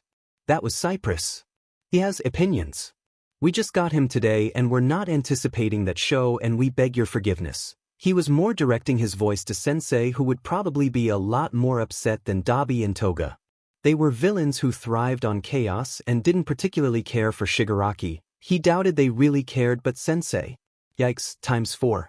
There was a PRD silence as Dabi just kind of blinked and Toga flitted to her champagne glass and took a dainty sip before pausing and then just downing it. Which was literally internally cursing Cypress for his lack of tact or really any logic past, murder the ones who've wronged you. He had thought Beetle was bad, but this was an entirely new level. I would like to finally meet you in person, young Beetle, or Witch, or whoever you are at the moment. I feel like it would be an educational experience for all of us. Sensei finally said, causing Witch to have a small panic attack.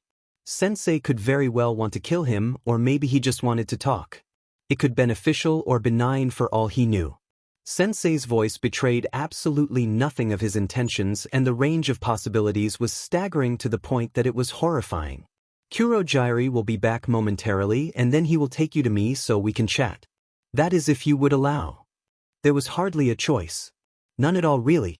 He couldn't turn it down, and if he was being totally honest, he didn't want to turn it down. Beetle had been pestering Shigaraki for a meeting for months and now he finally got the chance. Please, please, please, Witch-kun. I want to meet him so bad. Beetle pleaded, almost going so far as removing his hands from the still volatile Cypress to beg. As if he had the option to decline. I would be honored, Sensei. 5 minutes and 6 drinks later, Kurogiri appeared and stretched his body into a decently sized doorway, then Witch hesitantly stepped through. Not sure if it would truly lead to Sensei or his ultimate demise. Perhaps both. The feeling was somewhat surreal. It lasted for less than a second, but in that brief moment, all gravity was abandoned as the very air shifted and Witch was transported to an entirely different location. There were no noticeable features in the room. Slate gray walls. No doors and no windows. Only a small plain set of chairs and a table in the center. A single bare light bulb hanging from the ceiling casting a dim light. There was nothing to indicate where he was, but also nothing that could obviously be used to kill him. That included Sensei, who was conspicuously missing from the claustrophobic meeting room. Kurogiri's warp gate disappeared and he was trapped. Alarm bells started ringing immediately. Something was wrong. Why wasn't Sensei here? Did he have some sort of invisibility quirk? Was this just some ploy to kill him for what happened to Shigaraki? Relax. He's a villain. We all have a bit of a flair for dramatics. Beetle reassured with an insane smile. Cypress had been deemed stable enough to be released and was chain smoking in the corner. Simultaneously sulking and being manageably said that he hadn't been able to kill Shigaraki, but also slightly ashamed that he had caused so many problems and accomplished nothing. Witch hesitantly took a seat in one of the plain folding chairs by the table. Mind wandering to the possible outcomes of this meeting. Was he upset that they had interfered with USJ? On the entire opposite end, could this be a good thing? Was Sensei officially recruiting them? Suddenly there was a man occupying the opposite seat. Witch's reflexes had him tensing before he really realized what was happening. The man towered over him. He wore a plain white dress suit and suit jacket. His most defining feature was his face, however. Or perhaps the complete lack of it. Witch knew better than to stare, but in the brief glance, he could see there was nothing but scar tissue. He had a mouth, but everything else was just mangled flesh. There were no eyes, no nose, nothing. Tubes jutted out of his neck and jaw that were most likely connected to some sort of support system. Beetle knew Sensei's history.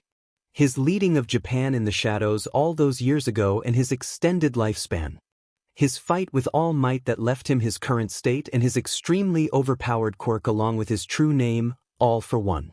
It was because of that knowledge that Witch didn't dismiss him as not being dangerous and denouncing him as a pitiful mess. He was very well aware that Sensei could kill him with half a thought and no amount of training could change that. If even All Might couldn't take him down, then a quirkless teenager wouldn't so much as make a dent. Beetle seemed disappointed he wasn't more imposing, but in Witch's opinion, it was just fine. Let me start this off by first apologizing for Shigaraki's behavior at the USJ. He should have known better than try and kill a potential ally. All for One said, folding his hands. Witch blinked along with everyone besides Cypress, who was ignoring everything. An apology? That was not what on the list of possible statements. Now to whom am I speaking? I'm assuming Witch, being you don't have Beetle's signature eye gleam of madness, and Cypress would be an unfavorable choice for this particular meeting. But I haven't had the pleasure of meeting Izuku, so I can't be sure. It took every ounce of bravery from every fight with villains and brushes with the police to keep his voice from shaking when he responded to the most powerful man in Japan. You are correct in your assumption. Izuku would probably be an unfavorable choice as well, being he has no sense of self-preservation and would sass you into tomorrow. Wow, even facing possible death you still find a way to bad-talk me, Izuku said dryly, having taken post by Cypress to share cigarettes and was braiding his neon pink hair. Stop smoking. It's bad for your health. Which chastised, says the man who just had 8 glasses of bourbon. Touché. All for One laughed, and Witch almost flinched. How exactly do you fare with having them every moment then? I can barely deal with the 3 I have, and I have Kurogiri to assist. Not that I'm complaining. I never did thank you for bringing Dabi and Toga to me all those months ago. It's nice to have some people other than low-level thugs. Seeing as this was directed at Beetle, he let his briefly take control but carefully monitored what he said. All for One's reason for this meeting was not yet clear, and they couldn't run the risk of offending him. Thank you, sir. They would be powerful on their own, but they shared similar ideals as you and Tamura, so I figured it would be even better united. Beetle said, grinning with stars in his eyes. All for One nodded. It was the correct call. Beetle smiled one last time before Witch took over again. Forgive me, sir, but I feel the need to ask the nature of this meeting. I sincerely apologize for Cypress' behavior and for undermining you with our affiliation to UA. We never meant to betray you, and in all honesty, we technically didn't. Right down to business. I respect that. Let me first ease your fears by first that I have no intention of killing you. Consider yourself forgiven for all possible wrongdoings. The reason for this meeting is only to discuss ways we can both benefit from your multiple lives. Red flags so large Witch was worried All for One would be able to see them too immediately started waving. With all due respect, we like to keep each of our lives from interfering with the other. This is a special case where it can't be avoided, but we would like to continue each of our detachments. Mostly due to our different moral codes and how ambiguous our individual morals are overall. I understand, and I would like to honor that. All I'm asking is that you cater to our needs in regards to taking down the hero industry and continuously supplying us with information on UA's movements. The villain said, leaning forward. Izuku's voice rang in Witch's head, and in all honesty Witch was inclined to agree. Ask him what we get in return. Beetle said, ever the businessman. We are not official members of the League and therefore will not betray UA without a price. If All for One had eyes which thought they probably would be twinkling, I would have been disappointed if you didn't demand to be paid. I have prepared a list that I feel would be suitable. Interest thorough piqued, Witch leaned forward. Oh? Our word to try and spare whomever you wish, and giving you Beetle's quirk for real, you won't have to rely on Dabi to do your dirty work. Holy sheet. Cypress said, head snapping up from his pity party. HOLYSHIT. Beetle and Izuku echoed. Which was too much in shock to do anything but stare. Does that quirk even truly exist? And you have it in your possession? All for One smiled. Tamura recommended the idea for your fake quirk, no? Let's just say he got the basics from me. I don't see a reason why we shouldn't take this. Beetle said, grinning. He had been gunning for getting a quirk for months, and now it was more than just a random quirk. It was his quirk. Being quirkless is kind of our thing, though. I want to be powerful without relying on a quirk. Izuku interjected with uncertain eyes. But the quirk isn't really good for anything other than what I plan to use it for. The rest of you wouldn't even have a chance or a need to use it. Beetle was practically begging now. Plus it keeps the League from withholding Dabi in case we have a falling out. Witch said slowly. There was no denying from a logical standpoint this was a good deal, and we would have just kept making deals like the one we made for the USJ. This guarantees that we can keep the people we want safe. We already have more money than we know what to do with. I say we take it, Cypress said with a nod to Witch. I agree. Izuku grumbled but seemed to come to the same conclusion. Beetle looked overjoyed and no one could blame him. We accept your offer. However, once we receive the quirk, we would like to make a contract using said quirk to guarantee the safety of the designated people. Which said they needed to make sure they stood by their word. Of course. Being it was technically Beetle's quirk, which didn't want to risk being the one to receive it. Based on what happened with Shinso quirks may only affect one of them at a time and which didn't want to even have a chance of being the only one with access. For this he let a very enthusiastic Beetle take over. Gaining a quirk felt weird. It was like the blood in his body was being replaced. For a moment it felt like nothing happened and then a sudden wave of dizziness hit so hard Beetle had to grab onto the table for support. His vision swam and he felt nauseous. It stayed like this for a few moments and then it disappeared. Like it had never happened at all. Except, there was a feeling in his gut that was foreign and hot. For a second Witch panicked. What if All for One had tricked them and had given them a deadly quirk? Beetle wasn't at all concerned and proved Witch wrong by digging into the mysterious heat. He could mentally picture the contract, that the power behind the letters that would bring it to life. It was odd but not unwelcome. By now it had grafted to his subconscious and it was like another limb. I had a feeling you would ask to use that quirk on me, so I brought along some paper for that contract. All for One said, pulling out a stack of parchment and a pen. Using the quirk was surprisingly easy. All he had to do was tap into that warmth and force the power from it into the paper, the letters glowing slightly with every written word. The contract itself was straightforward and simple. It guaranteed the League does everything in their power to guarantee the safety of every student in Class 1, minus Katsuki and Mineta, along with Aizawa and present Mike.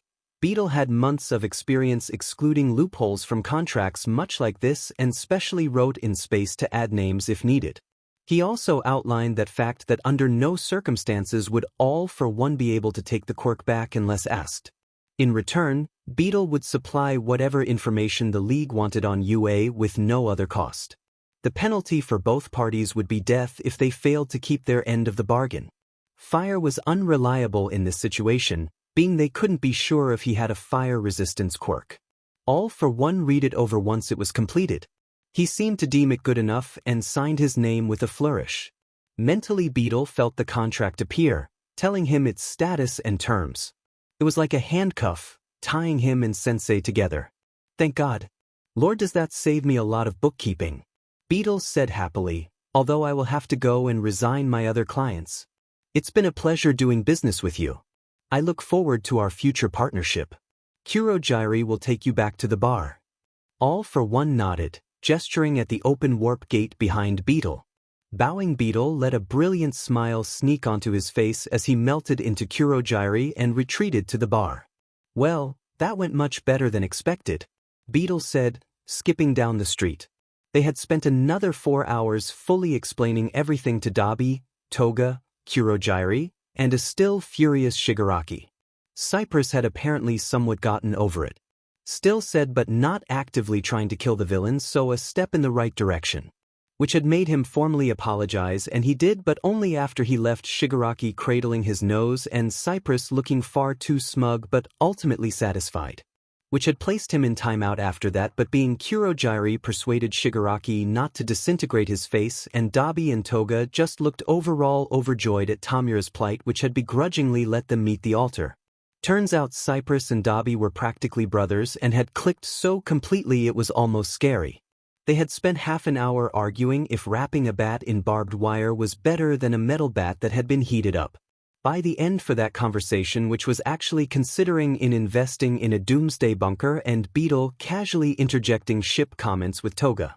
Dabi had threatened to burn both of them, and Cypress gave Beetle a death glare so potent the informant had squeaked and hid behind Witch.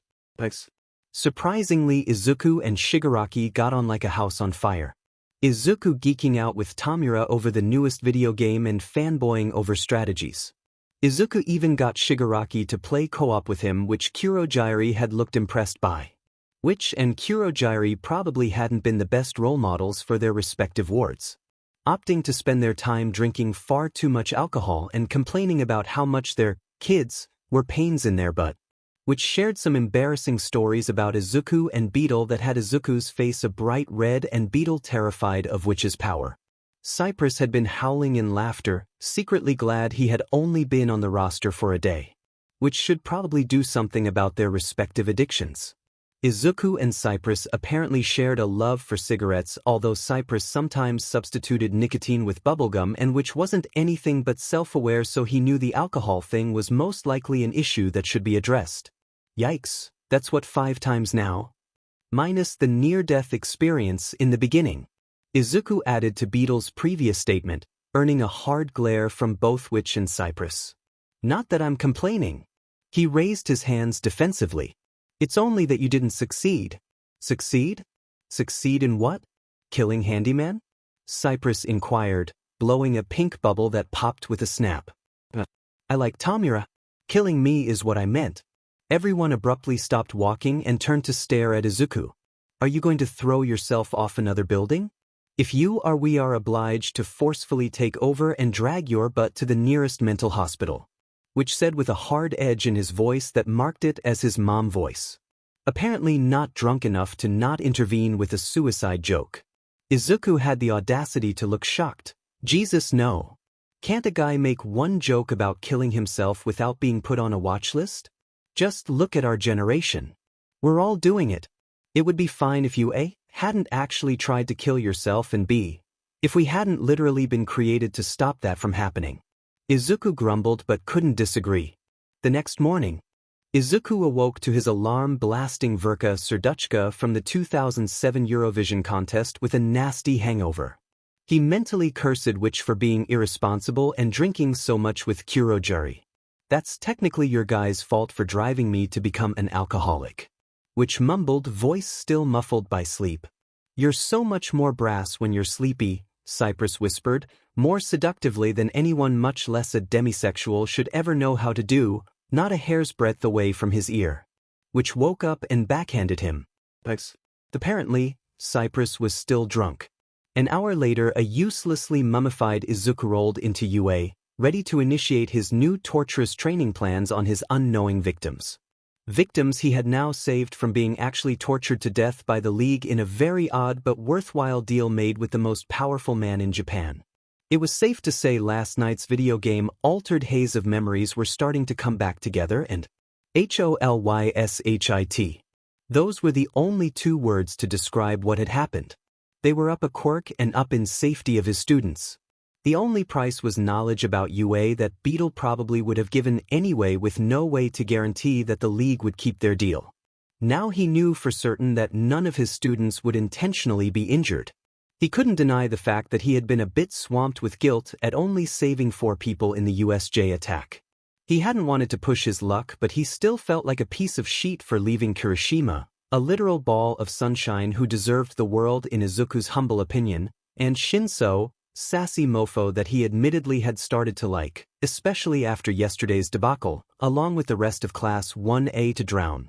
So now knowing that he had a quirk that ensured their safety was something of a relief. Did he mention that Beetle wouldn't shut up about his quirk? Yeah, that was happening. Witch and a still tipsy Cypress had both helped him shove the rambling alter into a mental closet before promptly going back to sleep. If you listen very carefully, you could still hear Beetle fanboying? Girling? Beetle was using they-them right now, so who knows over his quirk, but it was mostly silence, thank God. It brought back flashbacks to his former hero studying days. He almost wished he hadn't burnt those notebooks. If only so he could scoff at his bad notes and even worse drawings. Almost was the key word in that statement.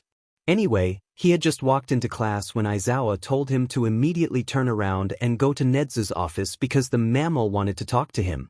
He and Nezu met every Tuesday and Thursday for special classes on how to manipulate people and plan sophisticated attacks, but today was Wednesday, so this must be something important.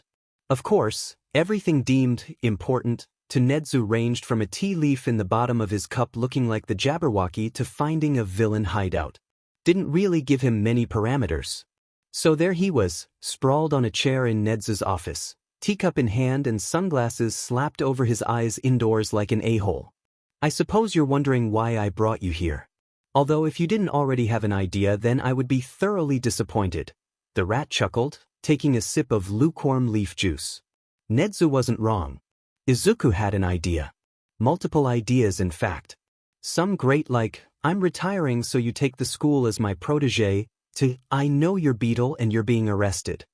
Everything in that range seemed highly improbable, so there was really only one thing that stood out. The sports festival, Izuku said, casually pouring his leaf juice into a flask for later use. Nezu clapped his paws. Correct. Now you know that UA isn't made of money and we do have a budget, but it is a very large budget along, plus we have pros who can manipulate basically anything. Izuku slowly nodded. He had an idea of where this was going and he loved it. And since we have such resources at our disposal, we have decided to up our ambitions for this year's festival, which will be held in 2 weeks. Izuku didn't question whether it would be the best idea to hold the festival so soon after the USJ attack. Nope. He knew it was a political move, showing Shigaraki and the League along with the rest of Japan that they wouldn't be cowed by some thugs. I've also decided that it would be a wonderful time for an exam for you. Izuku was really liking where this was going. As a test, you will be designing the second challenge of the first-year festival along with narrating the event with Yamada and Aizawa. Izuku would swear there were literally stars in his eyes. He got to design an event for the sports festival. And he got to host it as well. This was better than getting a quirk. You Beetle and Ifo, this was so much better. You will have every resource at your disposal and you can consult anyone except me. I want to be surprised. Nezu finished, eyes twinkling with the same excitement. I won't let you down, Principal Nezu. This festival will be one for the history books. They both gave each other a frighteningly sadistic smile. For some reason, every first year, along with their teachers, collectively gulped. Thanks.